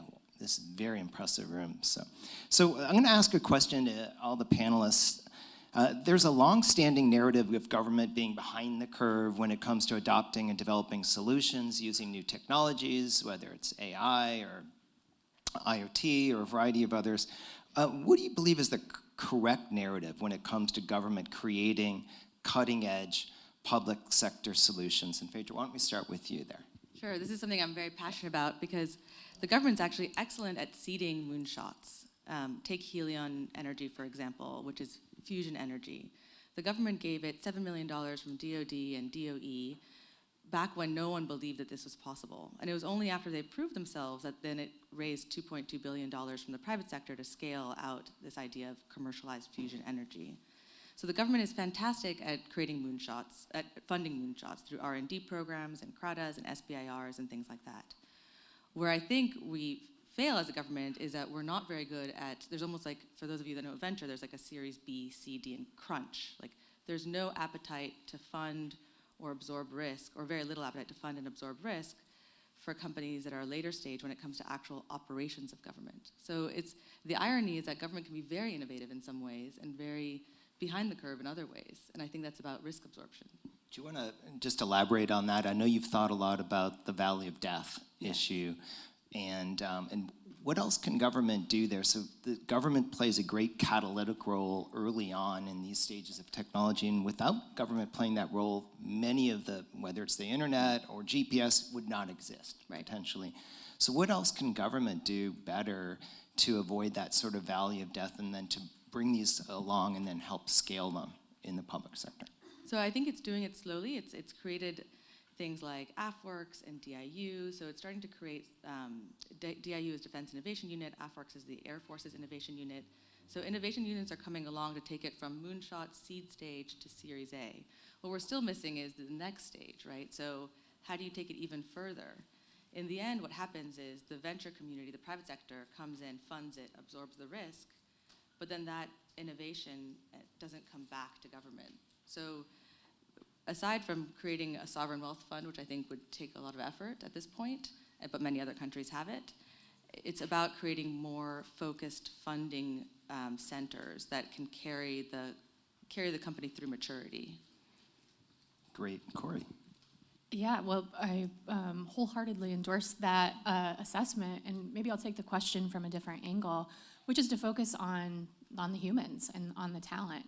And while this room is full of folks who've worked in different sectors and probably been incentivized to take risk and come up with interesting new ideas and pitch through your bosses on something crazy and bold and audacious, we all know that's often not the culture in the public sector, for good reason, for many good reasons. And yet it can really challenge and stifle the way that we approach working with innovative practices or products or services or tools. And I think until we encourage more of that type of activity and find more spaces for it that aren't an isolated team like the Defense Innovation Unit. Those are great teams to have, and we're seeing them across agencies at all levels of government, but it's still kind of a dedicated team in space. Like, that's the type of work we want to see more of everywhere. And I think the other thing we want to encourage is more of those folks with this mindset, more people like you all, coming into the leadership roles. We've got an incredible tri-sector athlete right now serving as the administrator to the General Services Administration, Robin Carnahan, who comes from public service and experience in the private sector and is an entrepreneur in different ways and is encouraging her entire agency to take a different approach to how they work. And I can only imagine that the culture there must feel very different than in some of the other spaces, in our levels of government. So I hope to see more encouragement and focus of this type of talent and thinking and way of working take on these leadership roles and let that find its way down. So I said this at South by a couple of days ago, and I'll say it again. There's always one troublemaker on our panel. So I'm going to take yet another different approach. Many of you have affirmed that you've worked in government over the years. You know that with a few exceptions, government can be a little stagnant. Those of us who've worked there, we come in with bright ideas and ambition, and we find ourselves adapting to the culture. Now, okay. You shouldn't have asked if you didn't want to, you shouldn't have asked me to come. So here, so aside from that, which is significant, you've got purchasing constraints, other budgeting, constraints, and yes, you have a system that is risk averse. What does that mean for people in this room starting up? That means you're going to have a tough time if you have not already breaking that mold. There's a reason why there's a 5 or 6 to 1 disparity in terms of smaller businesses getting a contract over bigger businesses. Why? Because they're known quantities, and even when they fail, they get forgiven. Smaller businesses usually have a half a chance to get it right, and when they don't, then it's a death sentence. Now, I say that to say this. You've got the answers. We need to do something that I often say when I hit a crossroads with individuals. We need to reintroduce ourselves when I have an issue with a person that I know. And what I say by that, the government needs to reintroduce itself to you. Here's what I wrote down. We are your partners. We are ready to learn from you, grow with you, and serve you. Now, if we can reset that narrative, then there's a possibility for all of us to grow because of you. That's fun. Thank you so much, Mignon. So let's actually stay with this for a minute and look at what are some of the channels now for small businesses into government, maybe some ones that have been around for a while, SBIR, of course, but there's some new ones that you innovated at GSA and elsewhere? And then what are some ideas for additional sort of tools, techniques, indirect funding tools that government could have to basically scale this in a much bigger way? So existing ones, you've got a lot of government agencies now will have like regulatory sandboxes or incubators or prizes and competitions. There's a variety of purchase agreements and so on.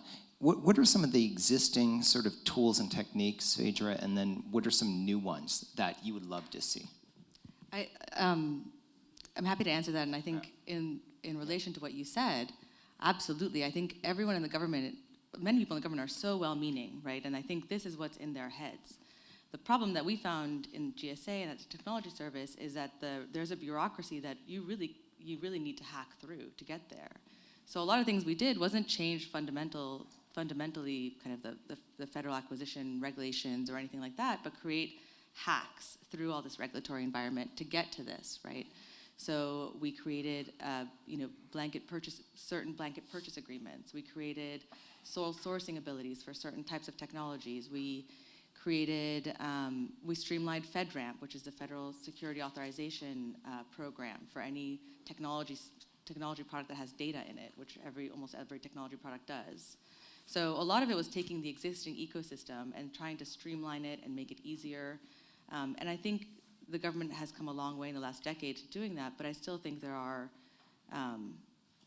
significant barriers to entry post-pilot stage. In the beginning, it's easy to get in, and then what do you do once you're in, right? How do you get to that next stage?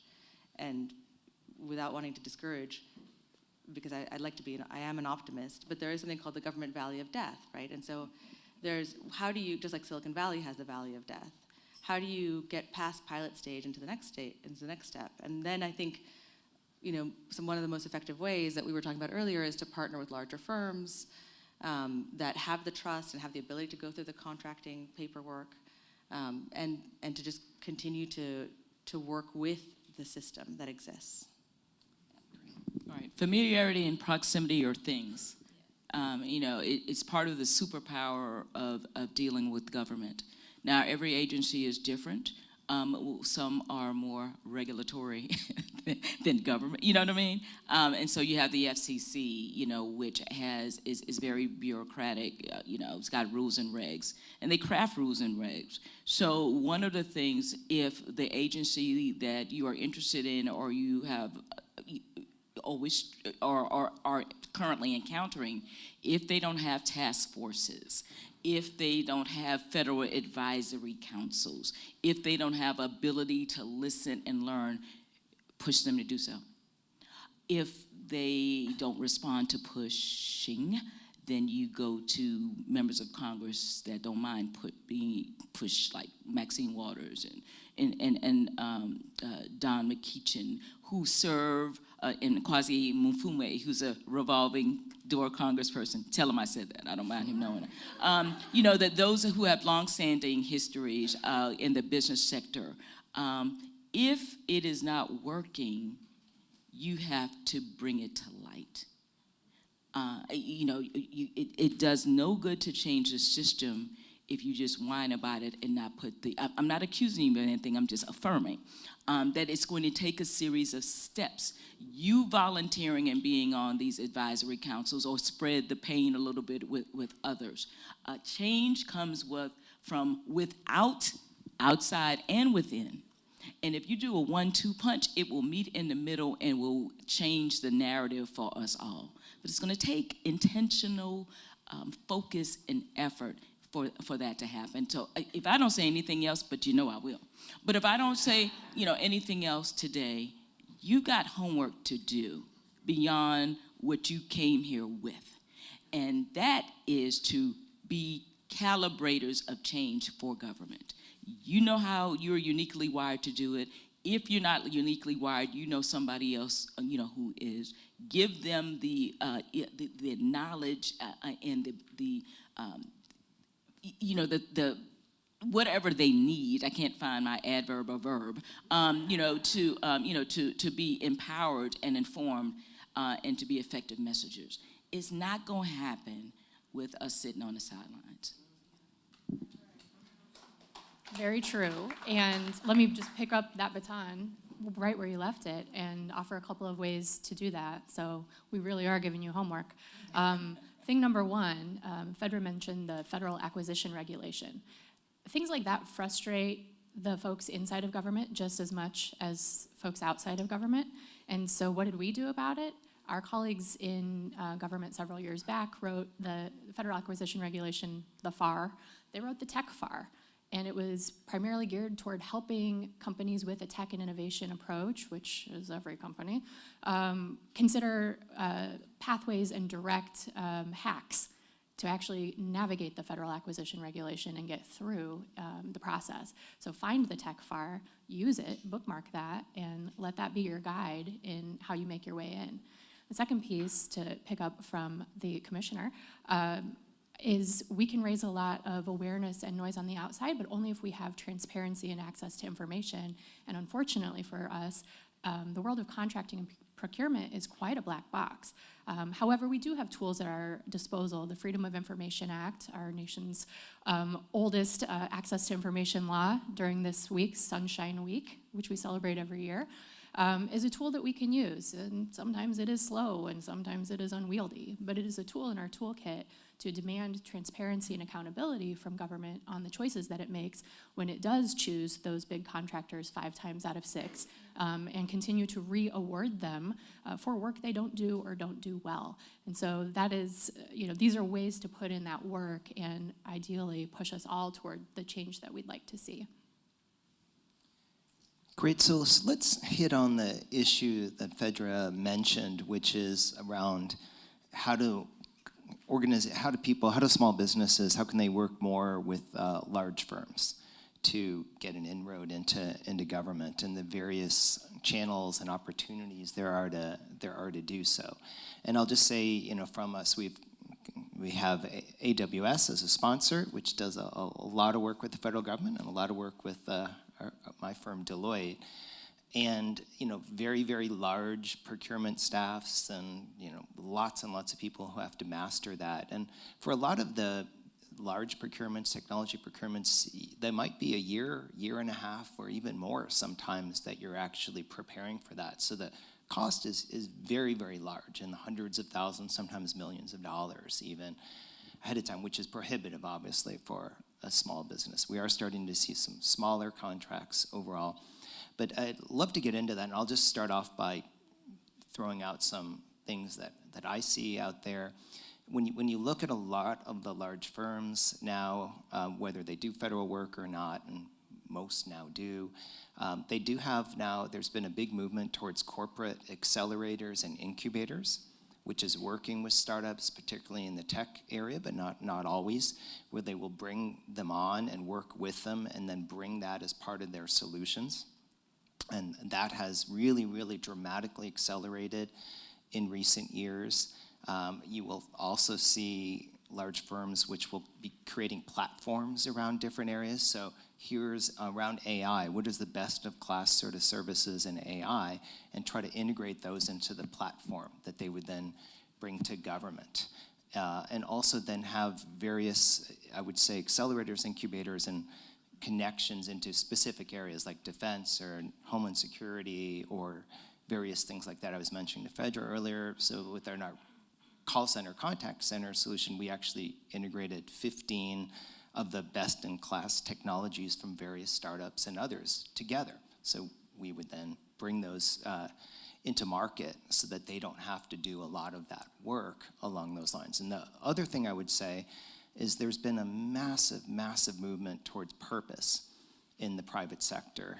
I wrote a book about that a number of years ago, and it's just accelerated, and that means that a lot of private sector companies are trying to play a big role in social impact, and sometimes working with government, sometimes outside of it, sometimes partnering, but that's another opportunity, and we're talking about in the trillions of dollars now that they're spending along those lines, and becoming part of that ecosystem can also be something that's really valuable, I think, for a lot of small businesses and startups. So with that, anyone else on the panel have any thoughts around how to work with larger firms as one inroad to get into government?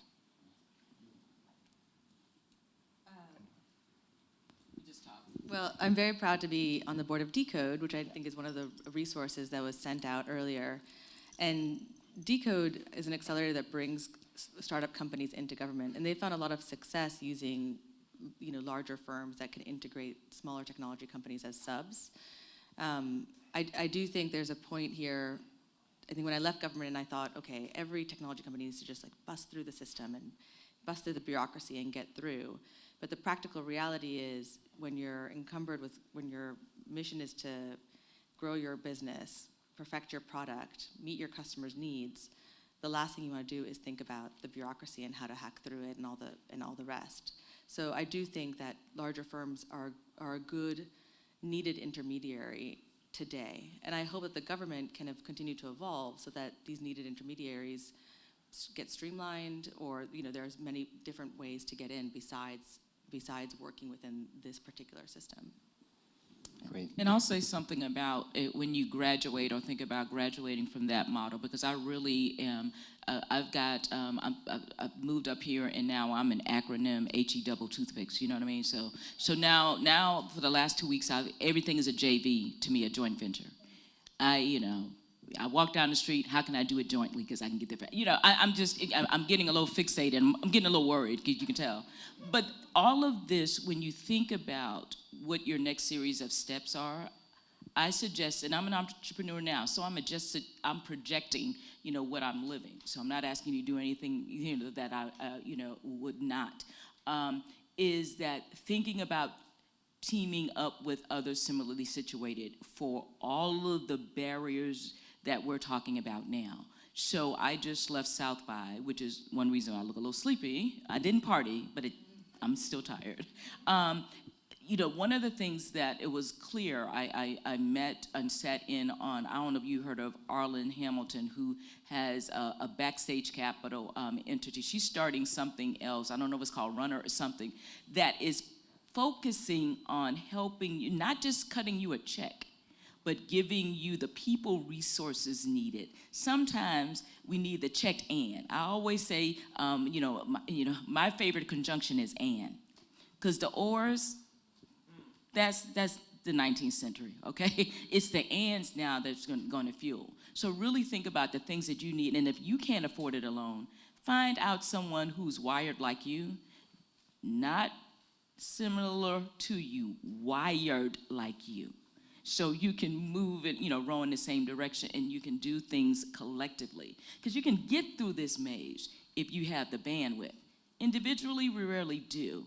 Collectively, we got half a chance. And there's strength in numbers on a whole host of ways, including when you go to these agencies and say, it's not just me complaining. The only me that makes it is a large me, the big enterprise me. The we's collectively will get attention if it's 3 or more in a room. And those of you from the South know why I said 3 or more. Thanks. I see a couple of people,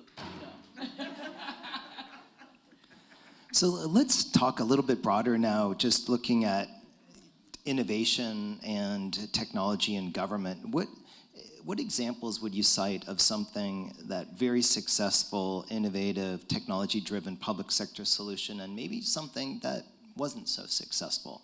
And maybe starting with you, Corey. Well, there are the obvious examples we all know, the internet, GPS, probably helped some of us get here today. And Fedra mentioned that there is an incredible track record of investing in research and development in government, and maybe that could be improved upon as that goes down the line. But there really are some incredible world-changing technology and innovation products that have come out of the U.S. government. These days, we're looking at maybe a little smaller scale at times, but one of the things I've been really excited to follow is the trajectory and progress of something called login.gov, which is a centralized identity verification tool and platform that exists in the federal government. And this was something that was kind of started and invested in through something Fedra created, almost like a Shark Tank version of pitching an idea and getting some federal funding, and has slowly and responsibly grown over the years to be the type of tool. If you've applied for global entry, you've used login.gov. or if you've applied for some other federal services and needs. And it's starting to scale throughout the interagency in ways that are really promising and exciting. And in fact, just recently, we kind of learned and realized that that tool can also be scaled to state and local governments. So they would now have the ability to access this product and integrate it into their systems in a lower cost way than some of the commercial products. So something that's really exciting coming out of government. Now the question remains, is there something we can do to open that up to scale outside of government as an identity verification platform to compete with some of the things happening in the marketplace, which may not be of interest to the entrepreneurs in the room, but might be to us as taxpayers. And that's an open question that folks are exploring right now. But there's just some really exciting promise coming from different kind of universal tools and services like that have been kind of testing and growing and scaling that we can all access. So many great innovations have been mentioned, but obviously in the area of biotech, there's been tremendous innovation in the area of alternative energy.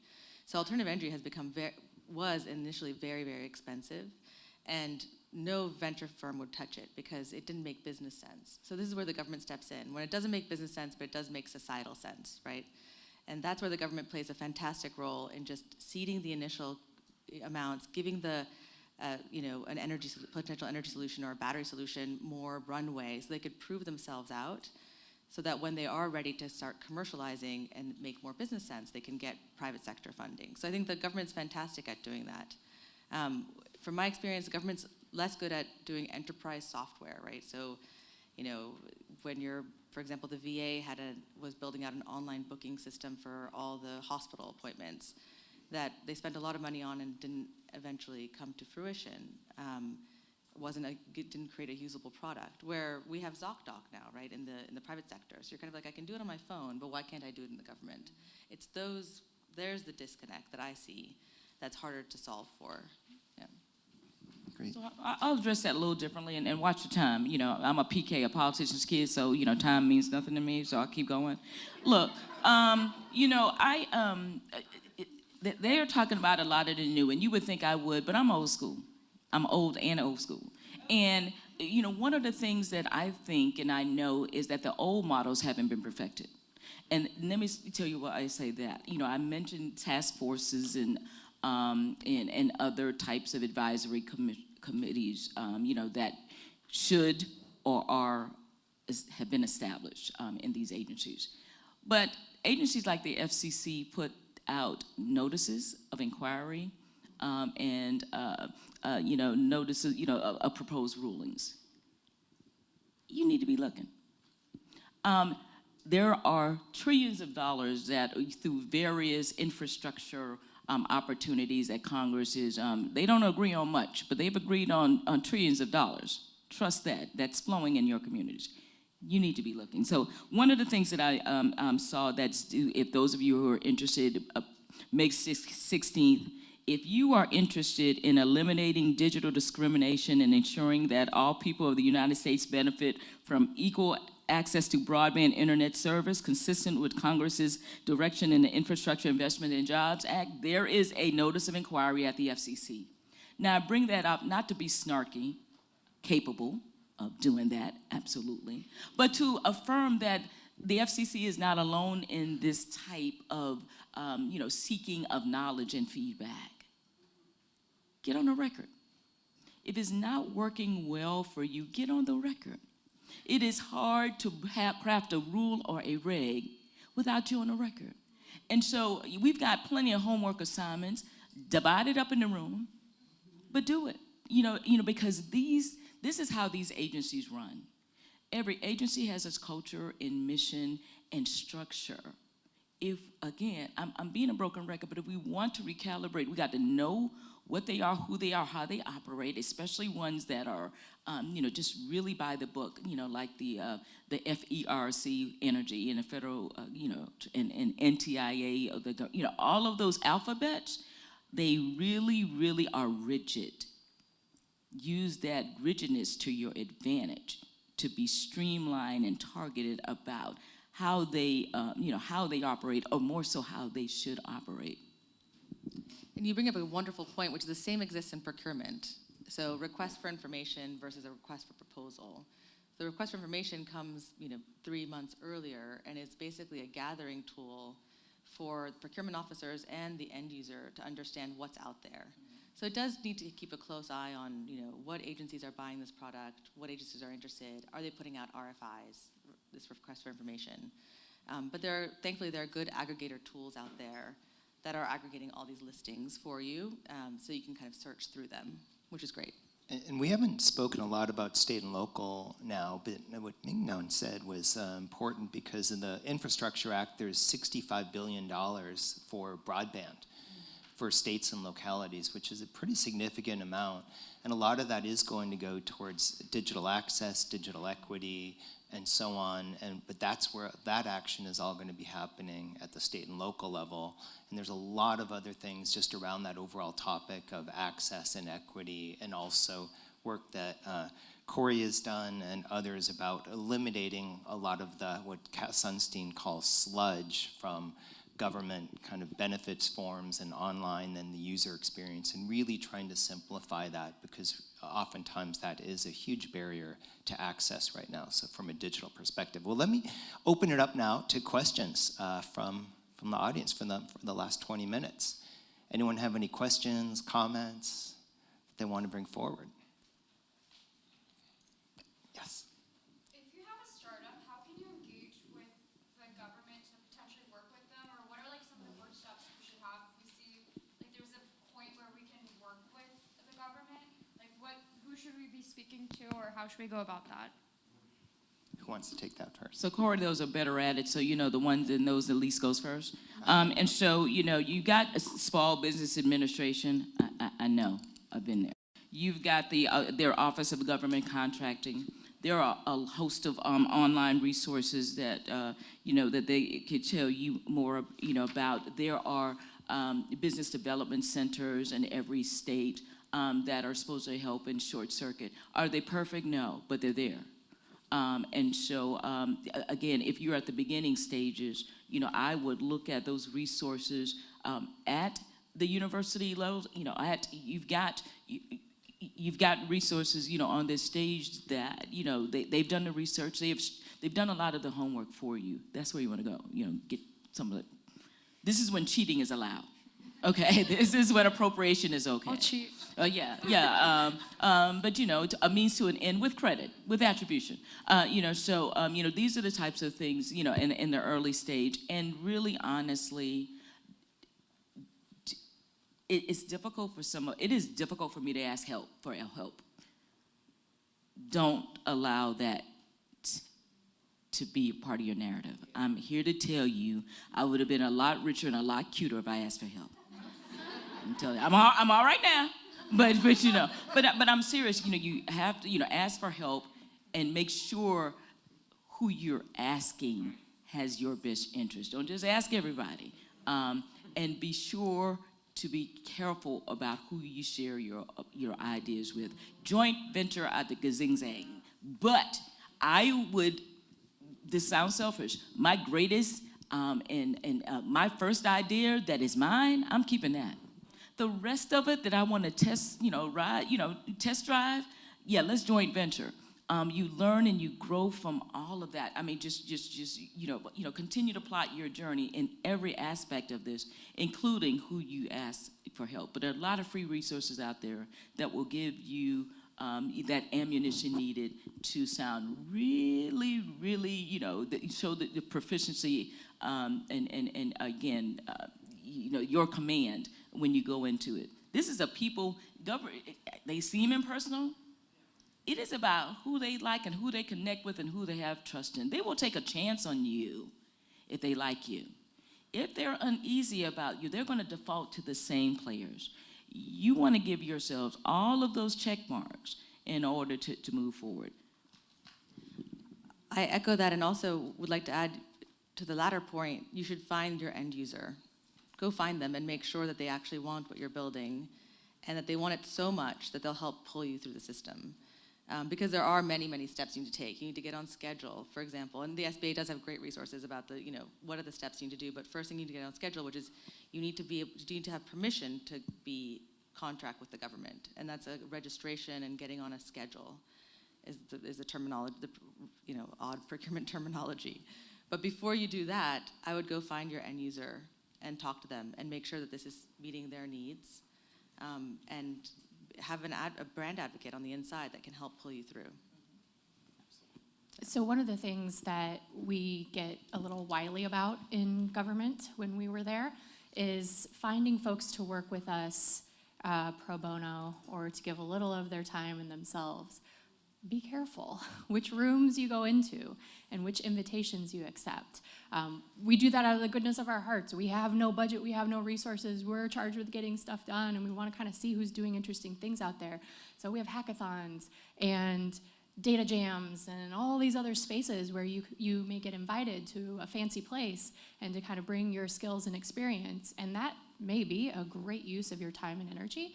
And just be careful how deep you go into those spaces and how far you're willing to let yourself go down those paths with your free time and energy and labor, your unpaid work, because we get pretty good at figuring how to get that out of people. Great. Now, I would just add on the website where it talks about this panel, we do have, I think, about 8 to 10 different resources linked that might be helpful for you. Okay, next question.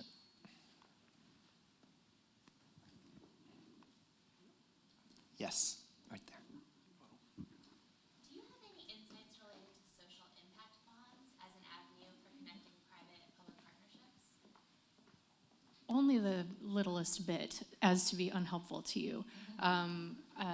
There's been a lot of interesting work on that recently, and so my colleagues may know more, but Georgetown has been part of a consortium of universities around the world that's been doing some study and sort of test cases on social impact bonds and where they can go, which is not a resource that was included in the links, but maybe there's a way to get that out there later, and would steer you toward that as one way to see what 5 or 6 universities around the world have been doing to kind of study and test and report out very openly on how this work has been going.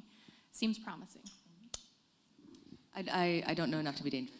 So I can speak to it in a little bit more depth with not as hopeful, I will say.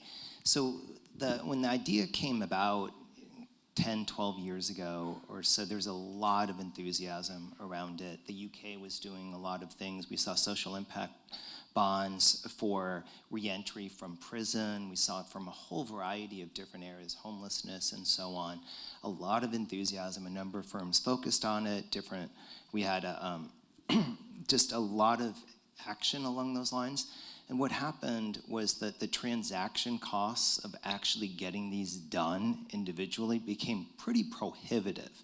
And so you ended up with one, and they weren't able to then kind of scale the model that well. And so there's a group out of Harvard called the Government Performance Lab, led by Jeff Liebman, who used to be at OMB during the Obama administration. They've done a lot of great work around this area. Just talked to Jeff recently, and he just said it's not something that's necessarily on the upswing because of that, but I think what we have found, so the idea was that you're paying for performance, right? And I always wondered, why do we have to have these very, very elaborate kind of financial structures just to do that? And I think Jeff was there, and so I think what we're seeing is a lot more movement towards performance-based contracts, performance-based agreements, as a way to get to the same area. So for instance, in Rhode Island, Jeff's group worked with, who's now a colleague of mine, Jamea McDonald, on performance-based contracts for child welfare, which is really trying to focus on, they were buying all of these things that's what they were paying for was not what they wanted. And they had to reorient all the providers around actually a new set of outcomes. And that was really hard and difficult, and not everyone always liked it, but just putting that 5% performance and things into the country can make a big difference. So there's a lot of action along those lines right now, and we're still seeing some social impact things around the world. The other thing I would say in this area is that around areas like climate and wildlife management and forests, much more sophisticated. We've seen amazing things around conservation financing all over the world, and islands and so on, led by the Nature Conservancy, which is based here. So they've created these sophisticated models, and it would be great if we could transfer a lot of that knowledge on to here. But one of the reasons why they've worked so well there is because of carbon credits, but also because the private sector then has a very, very strong economic interest in helping to make these happen, and they've got models which you don't see the same thing in maybe some of the other social areas where they don't have the markets that have developed in the same way. Great question. Any other questions, comments in the back? Thank you. This question is directed to Ms. Claiborne. You mentioned earlier there was a resource for specifically entrepreneurs that are just starting up, that funding, but also providing the infrastructure, the resources. Could you repeat the name? So Arlen Hamilton has, and she's not the only one, who is who established Backstage Capital and got lots of money from the basketball, the owner, Cuban, thank you, and others. I think her new thing that launches in April or May is called Runner, subject to check. But there are a couple of others that are recognizing that there needs to be infrastructure support, for those businesses, because the people who have the idea and the concept, the founder, sort of the founder syndrome, they're not necessarily the best to execute and navigate the different waters. So I think it's called Runner Subject, but it's Arlen Hamilton's Backstage, fund. And she's got a great book. You should read it. Yeah. And a wonderful podcast. I can't tell you the name of the book because I'll get in trouble with my parents, but because it's got one word in it, I think, right? Yeah, see, she said it. It's about blank time, But anyway, I just saw her at South by, so that's why it's so fresh in my head. And there is, Goldman Sachs has a really great initiative called 10,000 Businesses. And so that's another recommendation along those lines. And I would say that this notion of providing infrastructure for startups is really, really important. Even when you look at Union Kitchen and everything down here, one of the things they do, which is really interesting, is they actually have a whole model where they're providing a lot of the infrastructure support that are needed so that they can just focus on what they do best, and that a lot of the things around legal and insurance and et cetera, that they provide that as a bundle. And we're seeing more and more of that in the startup community. So that's something to really look for, a variety of things. I know, like, one of the organizations that I give to, that's what they do, is they provide that whole suite of services for different startups so that they don't have to focus on those things. They can focus on what they're really passionate about and the mission impact that they want to have. And you're seeing that in the latest round of infrastructure bills, that every state is not created equal. Every community does, they don't have the resources. So you're seeing a carve out of, monies that they're going to support that. So the model, finally there's a recognition that if we want to get it more right, it's never going to be perfect. But if we're going to get it more right, we're going to need not just the checkbook, but the guardrails, checks and balances and accountability. We don't want waste, fraud, and abuse, all of those other things. But my home state of South Carolina is lovely as they sound. They don't have all of the, infrastructure in place to spend $155+ million. I don't care what they tell you, they don't. No state has it. I mean, even the big ones who've got a lot of, the Californians, they need guardrails, they need, additional support. So, so that model that we're talking about on the entrepreneur side, state, if anything is happening, great, and a lot of things are, in terms of government, state and local governments are seeing, hopefully they don't go to the usual suspects. That's my fear. That is my fear, reverting, because we're creatures of habit, right? We go to what we know. It's not just government, it's us. So if we can, push them to do it differently, I think we'll have more inclusive, more robust, positive results. On that front, one of the things we've been doing at the Beck Center, the center that I run at Georgetown, is a series of workshops for state and local government folks to help them understand the alternative options and not just go down those same paths blindly.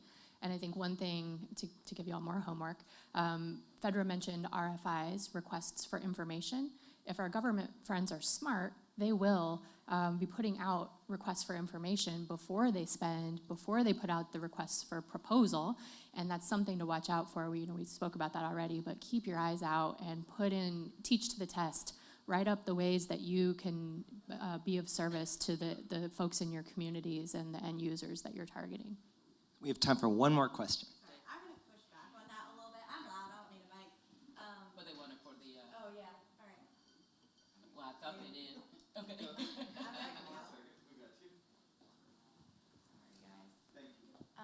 I love the rhetoric on, STARS 2, the soul sourcing, the FARs. Like, I love government trying to meet in the middle, but I think it might be a little bit of oversimplification, or I don't want to say misleading, to just be like, oh, check out for the RFIs. Because for a small business who's just getting introduced to it, I do think, oh, keep an eye out for the RFIs and maybe join these 3 things where, you have all the things coming in from government solicitations.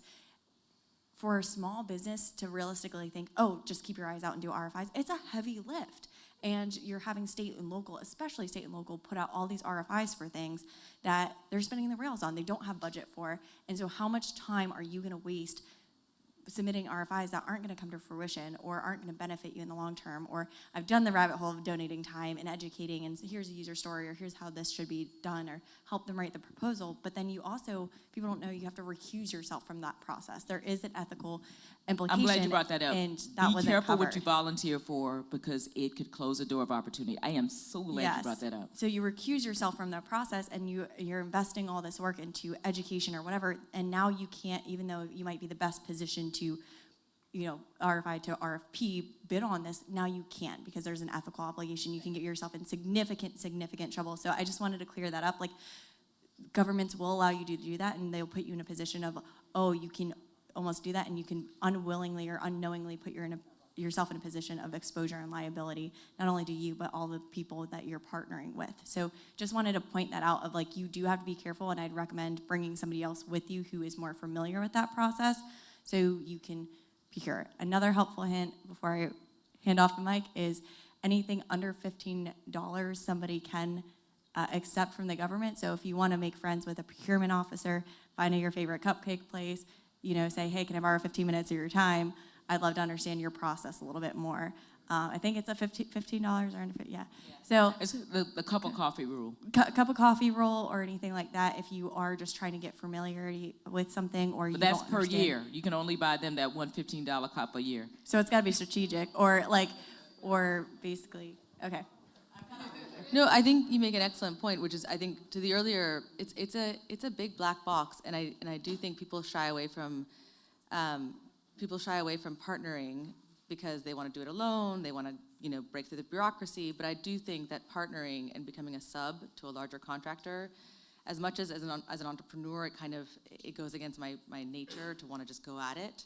I think you're doing this, and you are giving up some of your revenue in revenue share, but you're doing it because there is someone who knows these rules and won't get you in trouble, and there is someone to do all the contracting work and won't spend the 8 hours it takes to get on schedule and all the rest. So everything you do is entrepreneurial. Yeah. Just walk into that relationship thinking that you're on stage, you're the one being interviewed, with that prime and with you trying to graduate. Everything you do is entrepreneurial. Just if you can, just get. I'm like you. If it's not me when it comes to business, I'm gonna think twice. But I told you, JV is, I'm using those, those letters because I recognize who I'm not and what I'm not. But I do know I'm a valuable partner. You can tell that I can sometimes speak okay and communicate okay, and you can understand me. That's my strength. But somebody, my consultant is a geek. Love him. Would not be here without him. He's not necessarily comfortable on this stage, but I am. Recognize that and grow together with that model. So with that, we have to end this session, but it was perfect last words. And thank you all so much for all the great questions and comments. And look forward to seeing you afterwards. All right, so it is absolutely my pleasure to sit next to and be in conversation with Karen Smith. First and foremost, most importantly, Karen is a Halcyon board member. That's the number one thing you should know about her. No, I'm just kidding. Absolutely incredible life experience that I know she's going to bring to bear today. She is a lawyer and has been an internal and external counsel. She has worked with many companies that you know that have gone from millions to billions, and very much so thanks to her help. Zynga, you may know, Twilio, you may know, and now Sneak. So she's really the queen of coming in and helping organize and create compliance and process in order to help people, get that incremental but very important and rapid growth at the right stage. I did want to, just for the purposes of this panel, and because I know so many of you in this room are early stage, just frame up what we mean by growth stage, right? Like early stage being that sort of idea, finding product market fit, figuring out like the nitty-gritty on your business plan, and proving out your path to revenue. Growth stage being you've done all of that. You've got your team. You now have venture capital, and you are going to be growing very, very quickly. And it becomes a totally different game. And not every entrepreneur is great at both games, right? And that is okay, by the way. It's completely okay.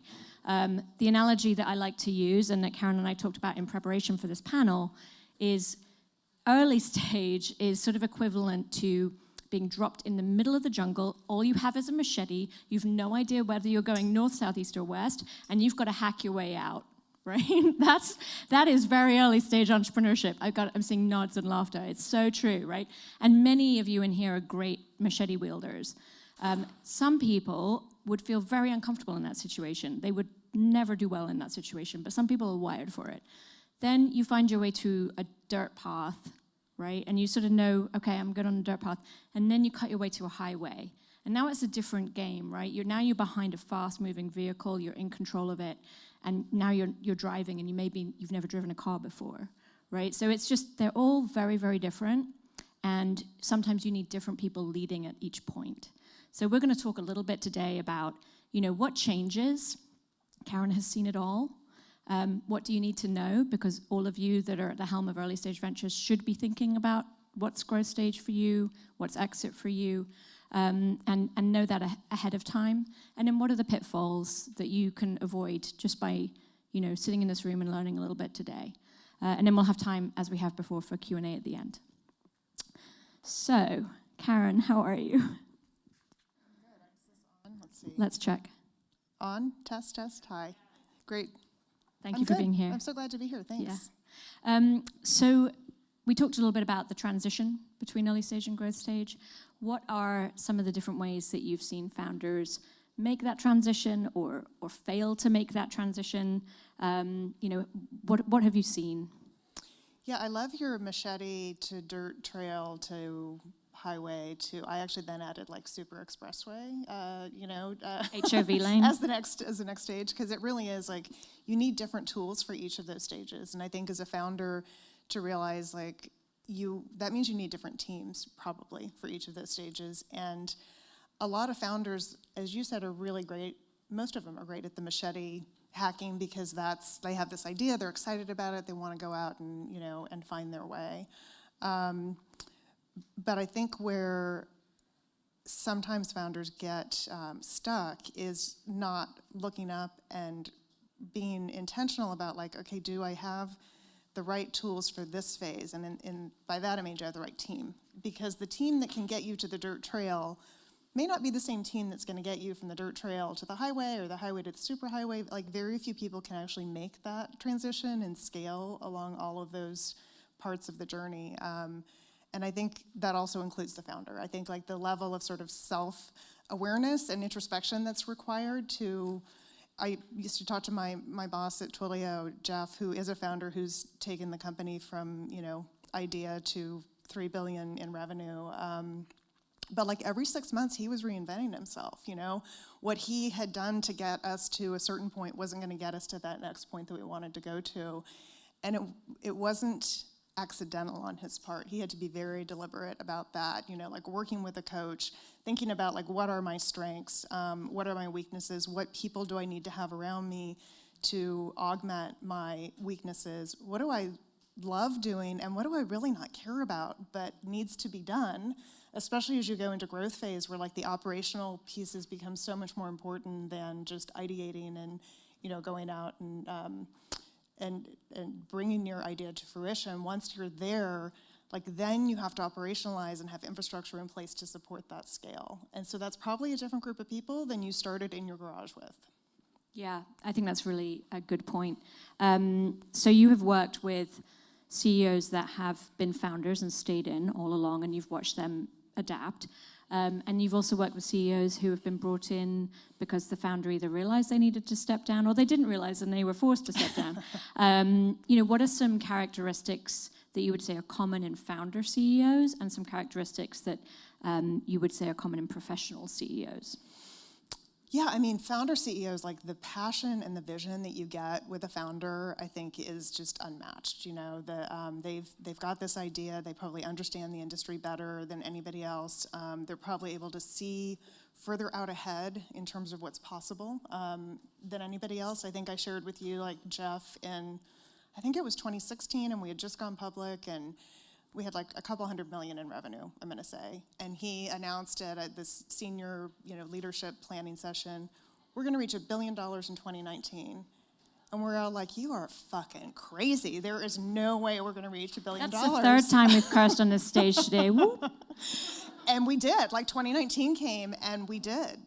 But he like had the audacity, to see that. And the rest of us were just like, okay, like, okay. So they're super driven. Very driven and not afraid, I think, to just like dream bigger than anybody else around them probably is dreaming. I think that's the real strength of founders. I think that where it can get challenging for founders is that, again, just they're less interested in the operational side of, they don't really care that much about process and what's required to actually run a company as you're getting to scale and going to scale. And so if you're not interested in it and you haven't brought in people around you to do it, then that's going to become a real problem. I think, too, like a lot of founders haven't ever worked for anybody, so they've never had a boss, which means they don't know how to be a boss, a good boss or a bad boss, and that's a really interesting experience when you're working with founders, because you realize, like, this person never has been managed, so they don't actually know how to manage people either. And as you're growing a team, especially as you're building, like an excellent team around you, that becomes really important. Do you think it's fair to say that they're really good at inspiring, but maybe not so good at inspecting? Because inspecting their own company would be, sometimes it's pretty hard, right? Like because you're sort of inspecting yourself. Or have you seen founder CEOs that are good at inspecting? I think that is a fair statement. I think I think of it almost like, as I was thinking about this session today, it's like the 3 Ps, right? It's the people and the processes and the planning. And so the planning is maybe not a real strength of some founders because that's the big idea and it's, sort of, they've got the vision, but the details maybe aren't there.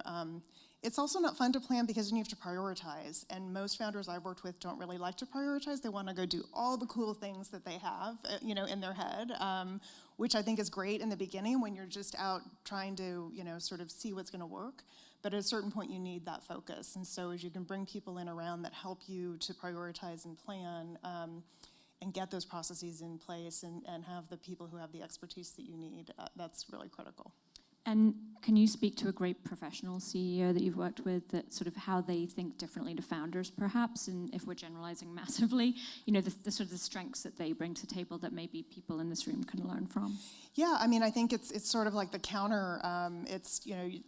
If they are professional CEOs, they've been in probably a number of different operational roles. They've probably worked in several different companies, so they've got the learnings from each of those experiences. They've probably had a boss themselves, and they've been a boss to lots of people, so they've learned what works, what doesn't work. They understand operations and how to, again, that planning process and sort of looking out beyond what's right in front of you. Not from an idea perspective, because I think founders are really good at that, but from how are we going to operate 3 years from now? Like, what do we need to do today to be operating 3 years from now at a scale that is 5x where we are today? I haven't seen founders be as good at that. Sort of the how am I going to incrementally move the needle in a methodical way. And partly it's because they haven't seen it before, Yep, right? I mean, yep. it's just if you haven't seen it, you haven't lived it, it can be harder to, to actually understand what's going to be They're just required. emerging from the jungle. They're just seeing the highway for the Exactly. first Like, time. what is this dirt trail? Like, what do I do with this? What is this in front of me? So what are some of the challenges and opportunities that do arise at growth scale? You've touched on a couple of them, right? Like, team's always important, but maybe even more so in terms of filling the gaps that you don't understand. But what are some of the ones that you just see recur time and time again, that when you go into a company, you're immediately scanning for and assessing for and planning for?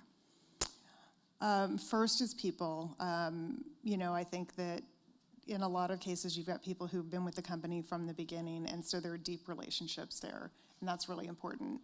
It also can become really challenging because not everyone can scale to that next phase. And so you've got these relationships that have been really important to get the company to where it is, and probably deep personal relationships. And you've got where I've seen it go badly is when you sort of don't take on that hard conversation, which I actually just had today. I just joined a company a month and a half ago, so somebody on my team is like, what we need isn't what you have, right? And that's a super hard conversation to have.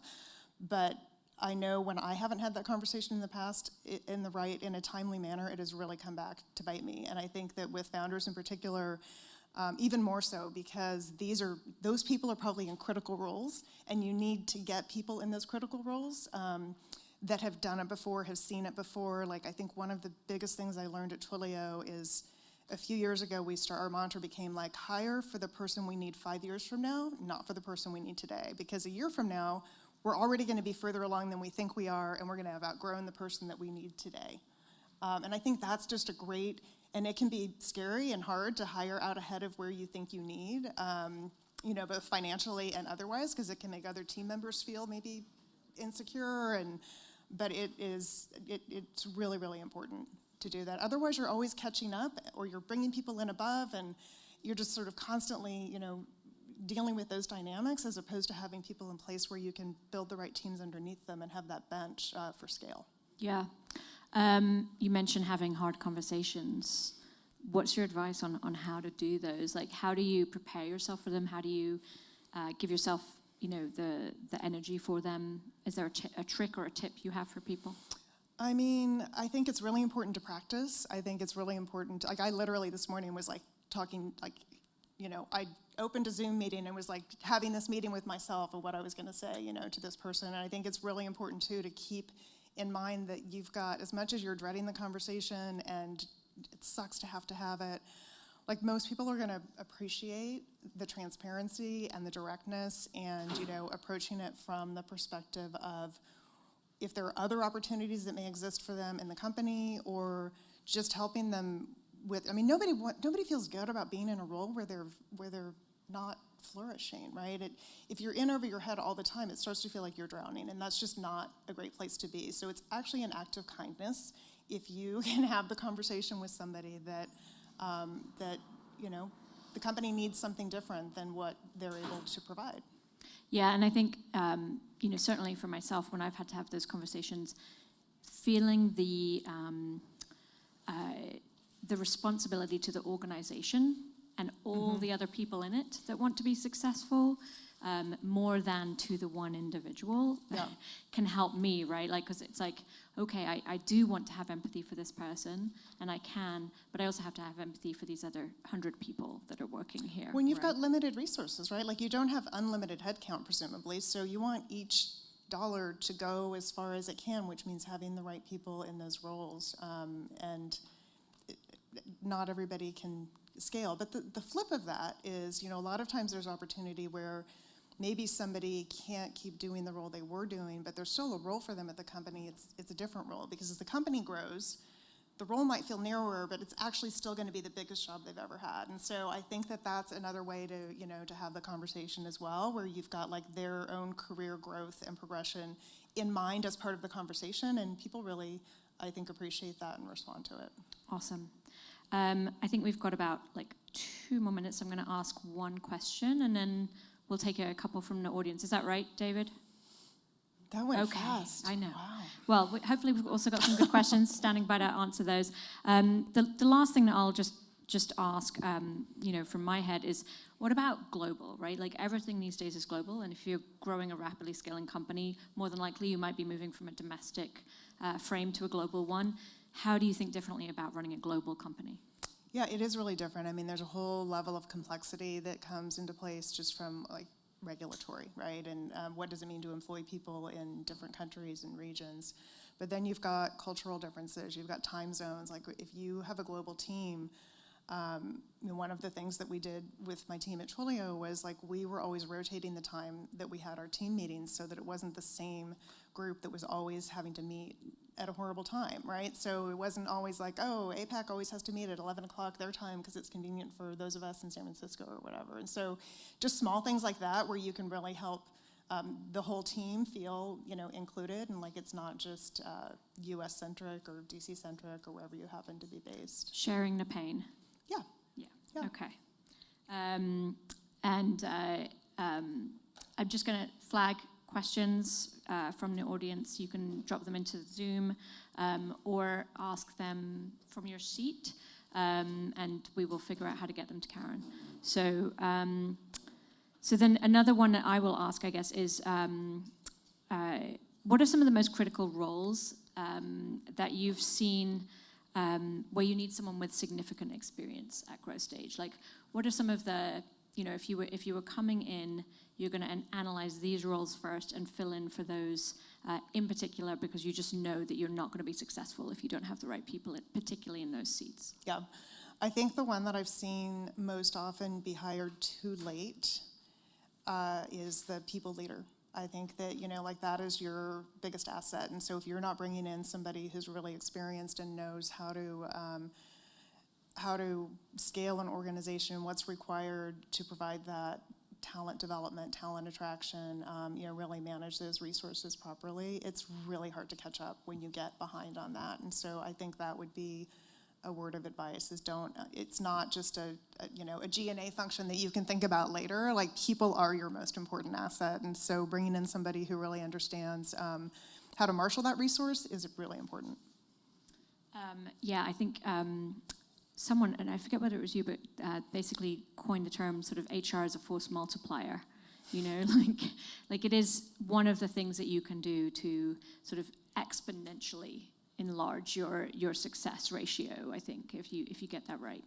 And if you don't get it right, it will really hurt you because you'll have higher attrition and you just won't be building out your teams properly and making the most of the talent that you have. And even more these days, right? I think post 100%. Great Resignation, you can't afford to get that one wrong. I'm seeing microphones getting passed out, so why don't we start with you, Elizabeth? Yeah. So a lot of startups, a lot of companies, when you're facing setbacks and failures, I've seen a lot during the pandemic just quit or shut down their startups. But like for a company at that scale, what do they do when they're seeing a setback? Or like when the pandemic hit, like what happened when things were not going well? Like how do those founders go about those kinds of challenges? And how do they navigate it? Or just say, hey, this is not working, let's just not push this anymore? Yeah, I mean, I think that, I think that certainly I can tell you what Twilio did during the pandemic, not that we were at the founder stage at that point, but I think like almost every business, we really pressed pause. We paused hiring. We just like, everybody had to sort of stop and assess like what, we thought we were going home for 2 weeks. Obviously we were going home for more than 2 weeks. And so I think, when you have an event like that, where it's a global event that's impacting everybody, it's a different situation than when it may just be your industry. I know plenty of companies where they've had like 3 or 4 reboots where they realized their original idea wasn't going to cut it, and so they pivoted to something different. And I didn't hear the earlier panels, but whether this was talked about, I mean, it may not always be your first idea, right? That's going to be the one that sticks. And so I think, again, if you have, depending on the people that you have around you and having that right team in place, I think it comes down to this founder passion and conviction around what you're doing. Like, there's a great story, Jeff, the founder of Twilio, like, he sold his wedding gifts to start Twilio, right? So, I mean, that's, not everybody would be willing to do that, but you do hear those kind of stories. Yeah. Yeah, please. Hi, Karen. You actually, gave me a lot to think about. I really resonated when you said hire the person you need 5 years from now and not thinking right now. So you touched on CEOs and founders, but what about the COOs? Like, what have you seen from a good COO for founders to kind of think about when they're getting their operations together? And I'm right now in the middle of my early stage and growth stage, so I really want to understand from you. Great question. Yeah, I mean, a COO can be really important, I think, especially because a lot of CEOs aren't really that interested in, the operational aspects of a business, but those aspects are important. So I think first and foremost is somebody that you really trust, that you are willing to hand over, because I think that's another sort of trap of the founder is you're used to having your hands in everything and knowing everything that's going on, and as you grow, that's just not scalable. Like, for you yourself to scale, you're going to have to turn that stuff over to other people. COO, Chief People Officer, Chief Revenue Officer, like, as you start building out all of those functions. And so I think just having a high degree of trust and really having a good relationship with that person, and looking for somebody whose both skill set and temperament are complementary to yours. Like, you don't need somebody like you because you have you. You need somebody who's bringing something different to the table, both in skill set and temperament, like somebody who's going to keep you accountable, and push you in areas where it might get uncomfortable. Yeah. Yeah. Hi, my name is Sheila. I work for AARP Innovation Labs, and we work with several different startups. I wanted to get your thoughts on what's the right time for startups to hire versus use a vendor versus use a contractor. I think it depends on how much money you have. Really, like where you are in your fundraising. I mean, I think in the early stages, it's probably if it's 3 founders together, they're probably all working for nothing, right? And then as you start to raise money, I think you bring people in. I think you want your employees ideally to be on the product side, so they're building your product, and there are things that you can outsource on the G&A side in the beginning, like payroll and some of those just basic employment services. Legal services, certainly you can outsource those. You should not hire a lawyer. That should not be one of your first hires, let me just tell you that right now. But don't wait too long. So I think it's like if I were having to prioritize hires, I would be bringing in employees who were building product and focusing on building product. And then when you have a product, then you're thinking about your salespeople. You don't want to outsource your sales. So, then sales would probably be next. And then, G&A, the overhead part of the business. Yeah, I think that's good sort of overall sequencing pattern, right? Like, make sure the thing you're doing is really good and solid, and then think about the revenue. If those 2 things are in place, then investors want to talk to you.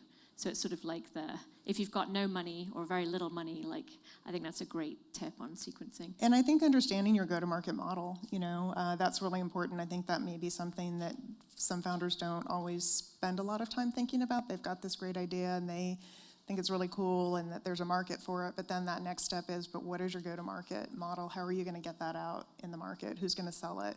Who's going to buy it? Did we have another question back there, or Maggie's on the move? Thank you so much for not only the practical advice, but the overall strategy side of things. I really appreciate it. quick question on Twilio. On average, between like 2018 to 2022, the growth has been between like 55 and reaching 74% in revenue, and on average growth generally like 33 to 50%, which is extremely surprising and impressive as an outlier. I'm curious, what's been the strategy to keep pushing growth when instead of stagnating? Where you could have said, oh, we met 30 growth this year. Well, what changed in the year that you went from like 55% growth in revenue to 74% growth in revenue? What's the hires or culture that's allowed for the lack of stagnation? Yeah. I mean, to my earlier point about go-to-market, Twilio was interesting. When we went public in 2016, I think we had a couple $100 million in revenue and really no sales team. It was a very strong inbound funnel where developers just found us, loved what we did, and it grew and scaled from there, which is phenomenal. But there was that moment when, we realized like we're not going to get to $1 billion in revenue if we don't go sell our product. Like it's not, this inbound funnel is not going to just continue to yield this growth, in perpetuity. And so that's the time we actually hired a COO who came to us. He had been at Salesforce, and he came and built this sales machine for us that we didn't have. Our founder didn't have any experience with sales. He really didn't appreciate the importance of it. And so again, like, they were such a complementary team, to have this very strong product founder with a COO who was just go-to-market in his blood, like through and through, and he totally knew how to build that function. And so that was when the growth really started to accelerate for Twilio. And then, for Twilio, the pandemic actually, because digital communications, that digital acceleration that occurred really was like another accelerant to the business that happened in 2020. I think we're getting close to wrapping because I know that Administrator Guzman is close. I am going to just offer maybe one piece of advice I think is really important as you matriculate through early stage to late stage as a founder, and then I'm going to ask you to offer a piece of advice as well to just end our session with. I cannot emphasize enough learning how to delegate. I know it can be very hard and sometimes even painful as a founder because you have to peel off a piece of your baby. You're not just giving the whole baby, you're taking a piece of your baby and giving it to someone else. And it is very, very, very hard. And they may not do it the same way as you. They may not do it as good as you even. But hopefully you are able to attract people who can do it better than you. And then you can talk yourself into letting go. The more that you can do that, the more you will see great results. And if you are ever having a hard time letting those things go, recognizing your weaknesses, learning how to delegate, getting a great leadership coach to help you sort of through learning some of that stuff, I think pays massive dividends. So knowing how to delegate and hiring people to delegate to, like maybe one really critical thing to learn. Yeah, let's see, what can I add to that? I think part of that, if you're working with a good coach, which is basically just like a therapist for work, for those of you who haven't worked with one before, is that being willing to, and being able to periodically look up and say, like, how can I best serve the business for where we are today, and not being so attached to what you've been doing for the last however many years or months or whatever, and really, being open to that answer perhaps involving that it's time for you to step away or bring somebody in to take the company to the next phase. But I think that's really important because if the company's growing that fast, you are going to have to change your job every 6 months, and where you can add the most value is going to be different, every 6 months than it was a year ago. And so I'd say that like level of introspection, and again, that doesn't happen accidentally, and it's super uncomfortable, by the way, because it means that you have to go do something you probably haven't done before. Like you're going to be in the biggest job you've ever been in, and that's not always a comfortable place either. So get ready to learn and keep learning. Get ready to be uncomfortable. Yeah, get ready to be uncomfortable. Yeah. That's great advice. Everyone here should know Karen, as a board member for me, has told me many times, remember, your vulnerability is your superpower. And I'm like, what? What does that mean? How do you do that? But she's great at reminding me of that, and I hope you all remember that as well. Thank you so much. Oh, it's wonderful to be here with you all in person. So thank you so much to Kate. I know I saw, there you are. Thank you so much for including me, and also Josh. It's wonderful to see you again. We were also working together during the Obama-Biden administration, so it's great to see you. It is truly inspiring to be here in this space. I've long wanted to visit, and I've never made the time, and I'm so glad to be here today. And plus just the entrepreneurial energy and mission focus of this organization is what's inspiring, and I think I'm excited to see so many women here today focused on impact-driven businesses. I think since its founding, I understand that Halcyon House has been helping social entrepreneurs with their world-changing ideas, connect with the tools and the connectivity and community that they need to scale successful businesses. And that work is so crucial and aligned as well with the Small Business Administration. And, as we emerge from the pandemic and confront persistent challenges, including climate change, pressure tests on our supply chains, as well as ongoing threats to peace and security, we need to make sure world-changing ideas from anywhere and everywhere across the country, as the President says, have the chance to become solutions and sustainable businesses. I especially appreciate the focus on connectivity and inclusivity, which aligns with the Biden-Harris administration and SBA. I lead the federal agency dedicated to advancing the dream of opening a business. We are dedicated to making sure that businesses can start and grow in America with success. And we are uniquely positioned to help spur innovation, support creativity, and help our entrepreneurs do what they do best, which is power our nation's economy. Small businesses are the giants in our economy as they create 2/3 of net new jobs and produce 40% of our economic output. But they also represent a critical path to building generational wealth, and especially in historically underserved, underrepresented, underinvested in communities. And so that work is what is in particular personal to me. Inclusive entrepreneurship is my own mission. I grew up in a small business family working alongside my father, who built his chain of veterinary hospitals in Southern California, starting in East Los Angeles. And I've spent most of my career launching my own ventures or advising founders. Excuse me. But I have seen firsthand the positive impact that entrepreneurship can have in communities and on families in particular. So many small business ownership creates that path forward, and our job at the SBA and our focus in the Biden-Harris administration is to make sure that that path is cleared with those obstacles which we know exist from inequity, discrimination, as well as underinvestment. And today I would say that America is at an inflection point, especially on this issue, and we're in the midst of historic progress in our country. As the President has stated, he's committed to building a better America from the bottom up and the middle out. And that is a startup. That is a small business owner. And our economy is recovering, growing at its fastest rate in 4 decades, with job creation, of course, at historic levels. We've created 7.4 million jobs since the President took office. And this recovery is being powered by our small businesses. And right now, in particular, that entrepreneurial spirit is stronger than ever. We grew that, business applications grew by 30% since the start of the pandemic.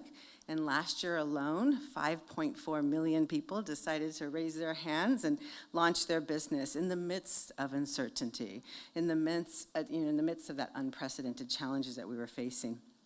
And women of color in particular, are at the forefront of our entrepreneurial renaissance in America.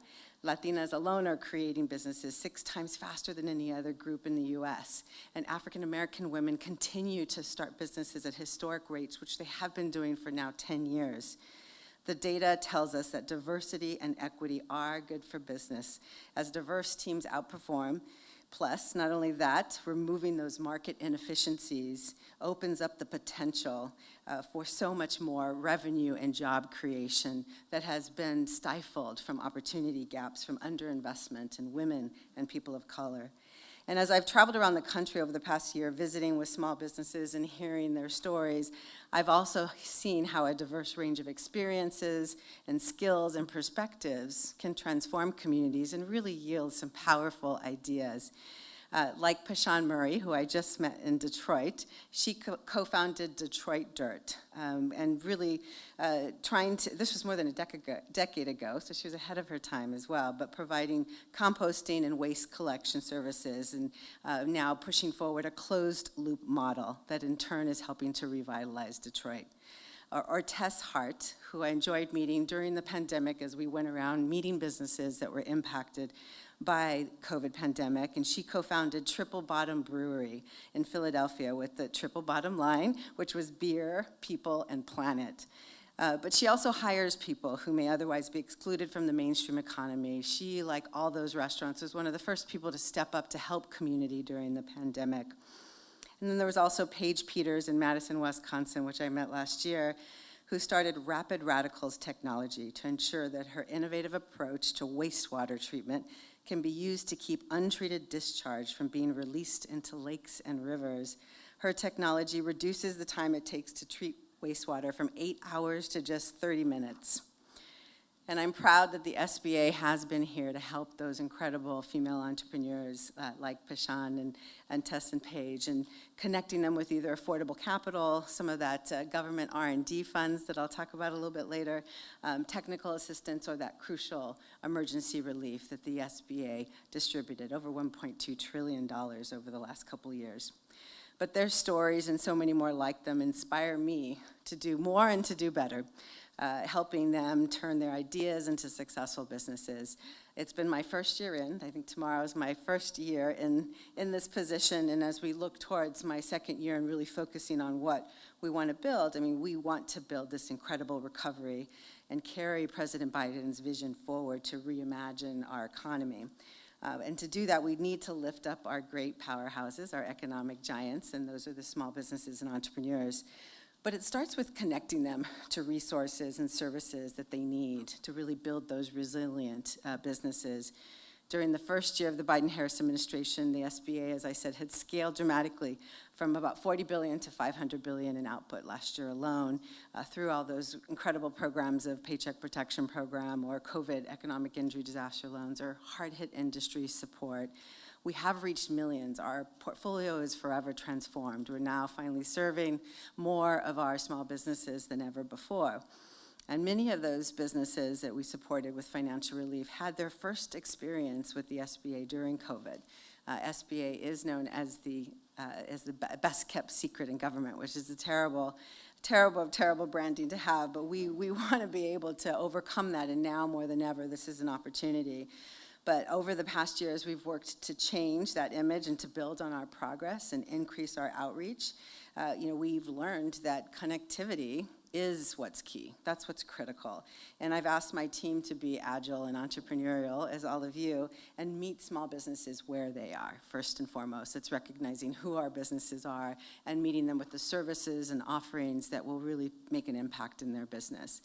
But to that point of connectivity, we launched our Community Navigator pilot program, which partners with 51 hubs, those grantees across the country, and over 400 spokes. And they're funded to try to build bridges and provide connectivity to underserved communities.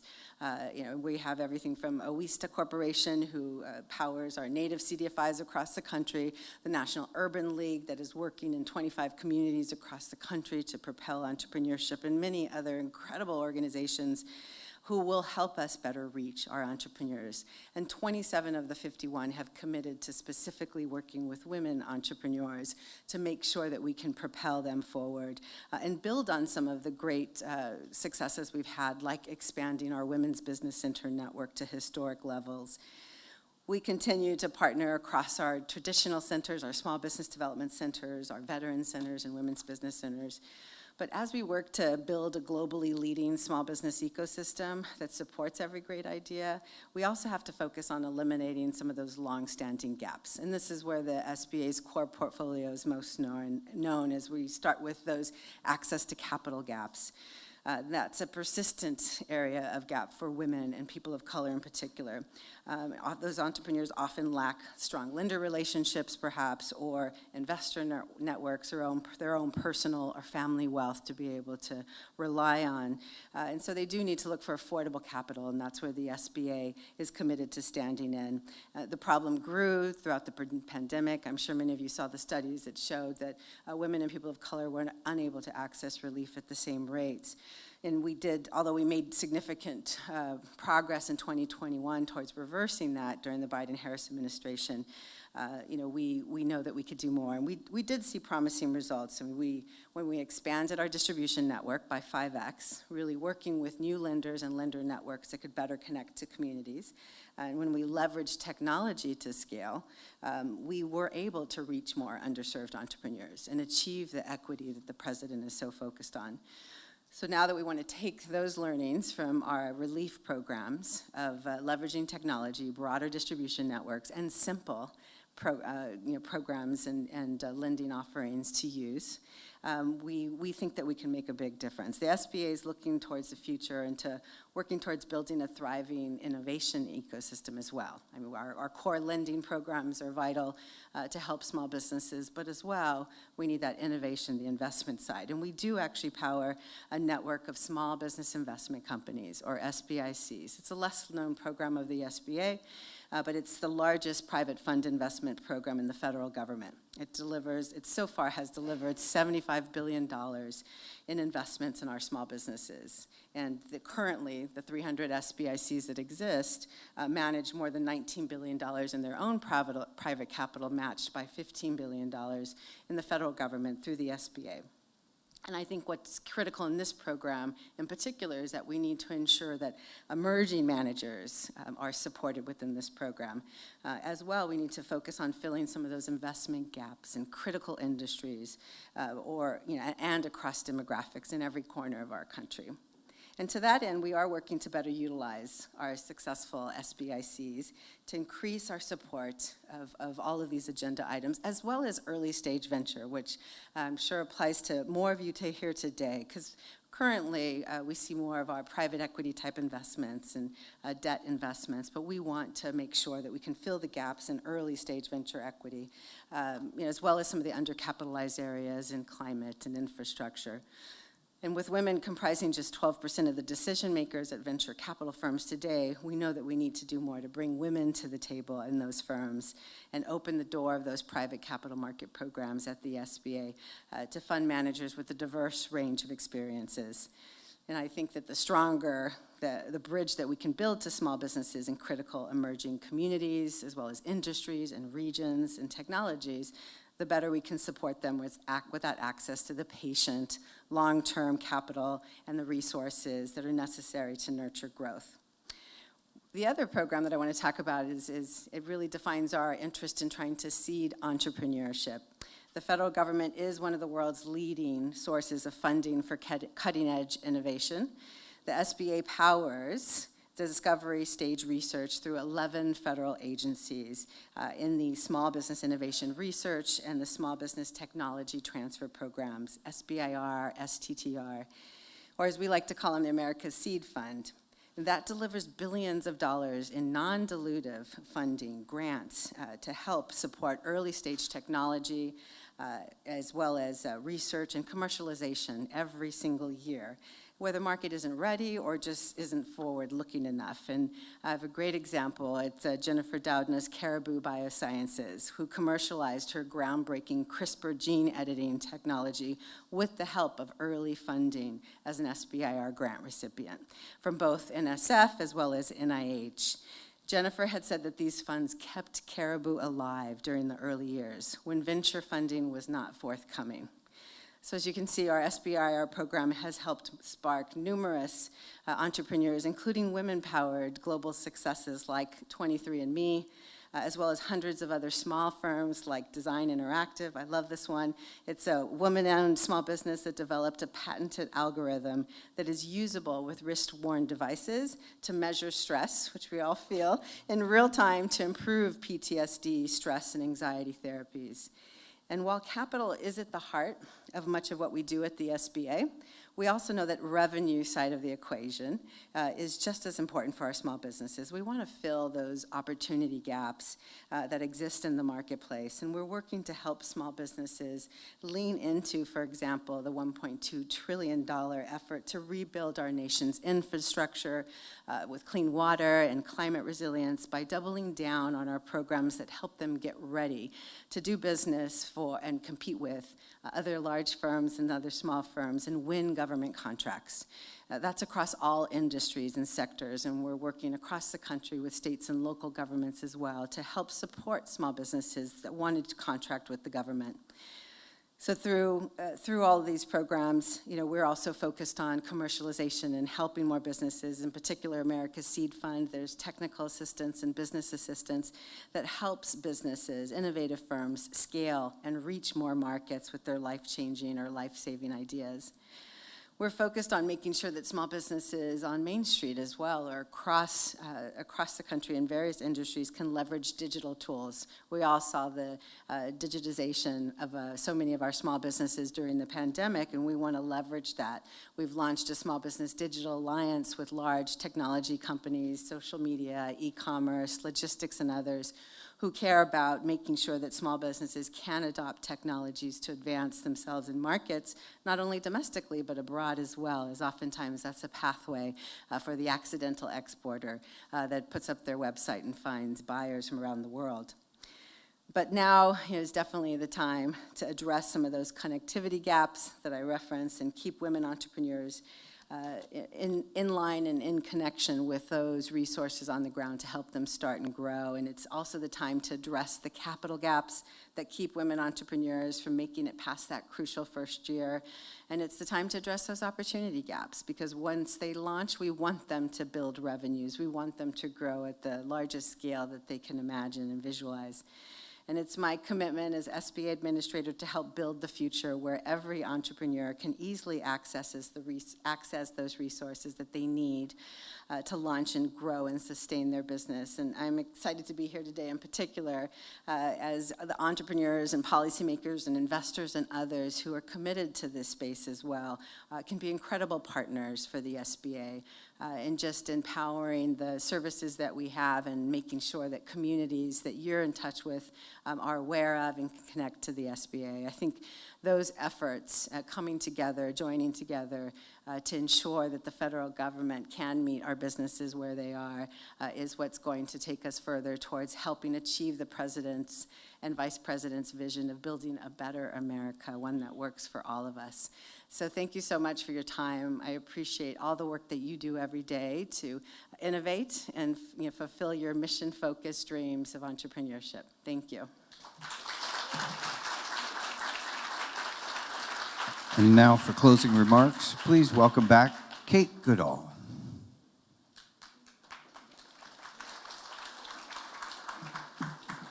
Woo!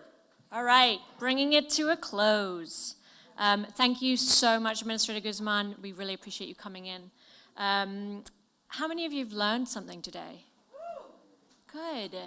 How many of you learned more than 10 things? Excellent. So the day was worth it, and so grateful for you all coming. I have saved a little juicy nugget right till the end for all of you who stuck it out this whole time. We announced today that Halcyon has closed a $5 million fund for early stage ventures. Yes, thank you.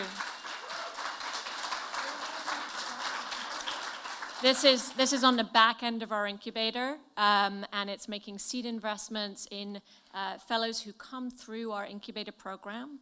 We've already made 13 investments, and the portfolio looks much like our incubator. Over 50% of our companies have a woman founder or co-founder. Over 70% have a founder of color, and they're in every sector from healthcare to ed tech to clean energy.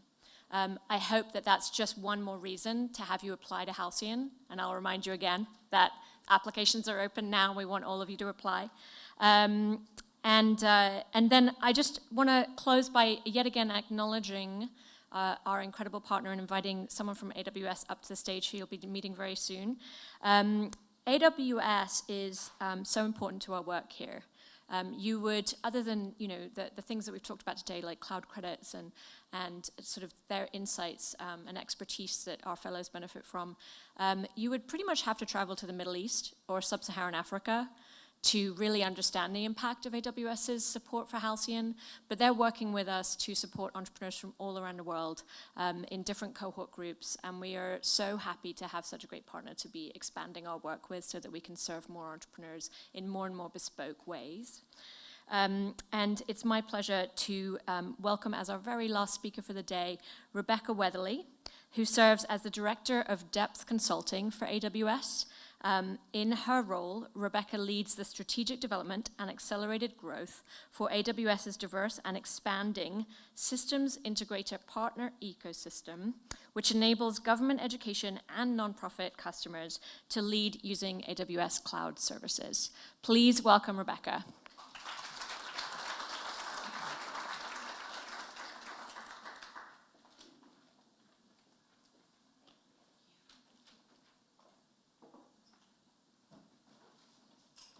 Sounded very fancy.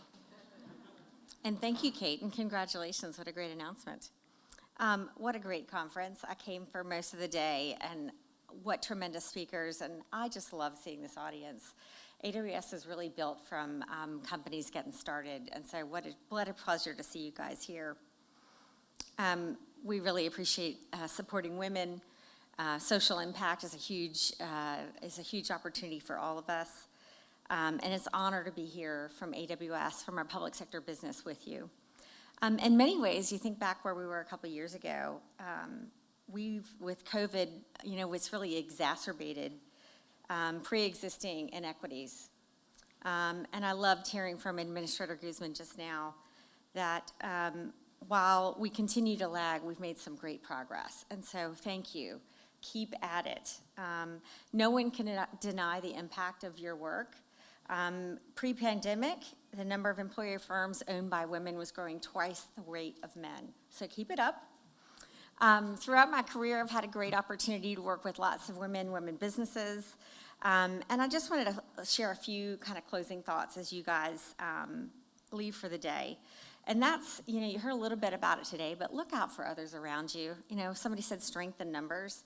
Look at, you've made some great contacts today. Stay in touch. It really will matter as you're thinking about where you are in your development of your business, sharing ideas, sharing milestones, sharing opportunities, and even sharing in things that have worked or aren't working, right? Great connections. Be builders. Let technology work for you. Technology is really a great enabler of business and can be a great tool as an entrepreneur. We have a leadership principle we call learn and be curious. And I think if you think about the great leaders in the world, they're all lifelong learners. Ask questions, be open, take feedback, be bold, have diversity of thought.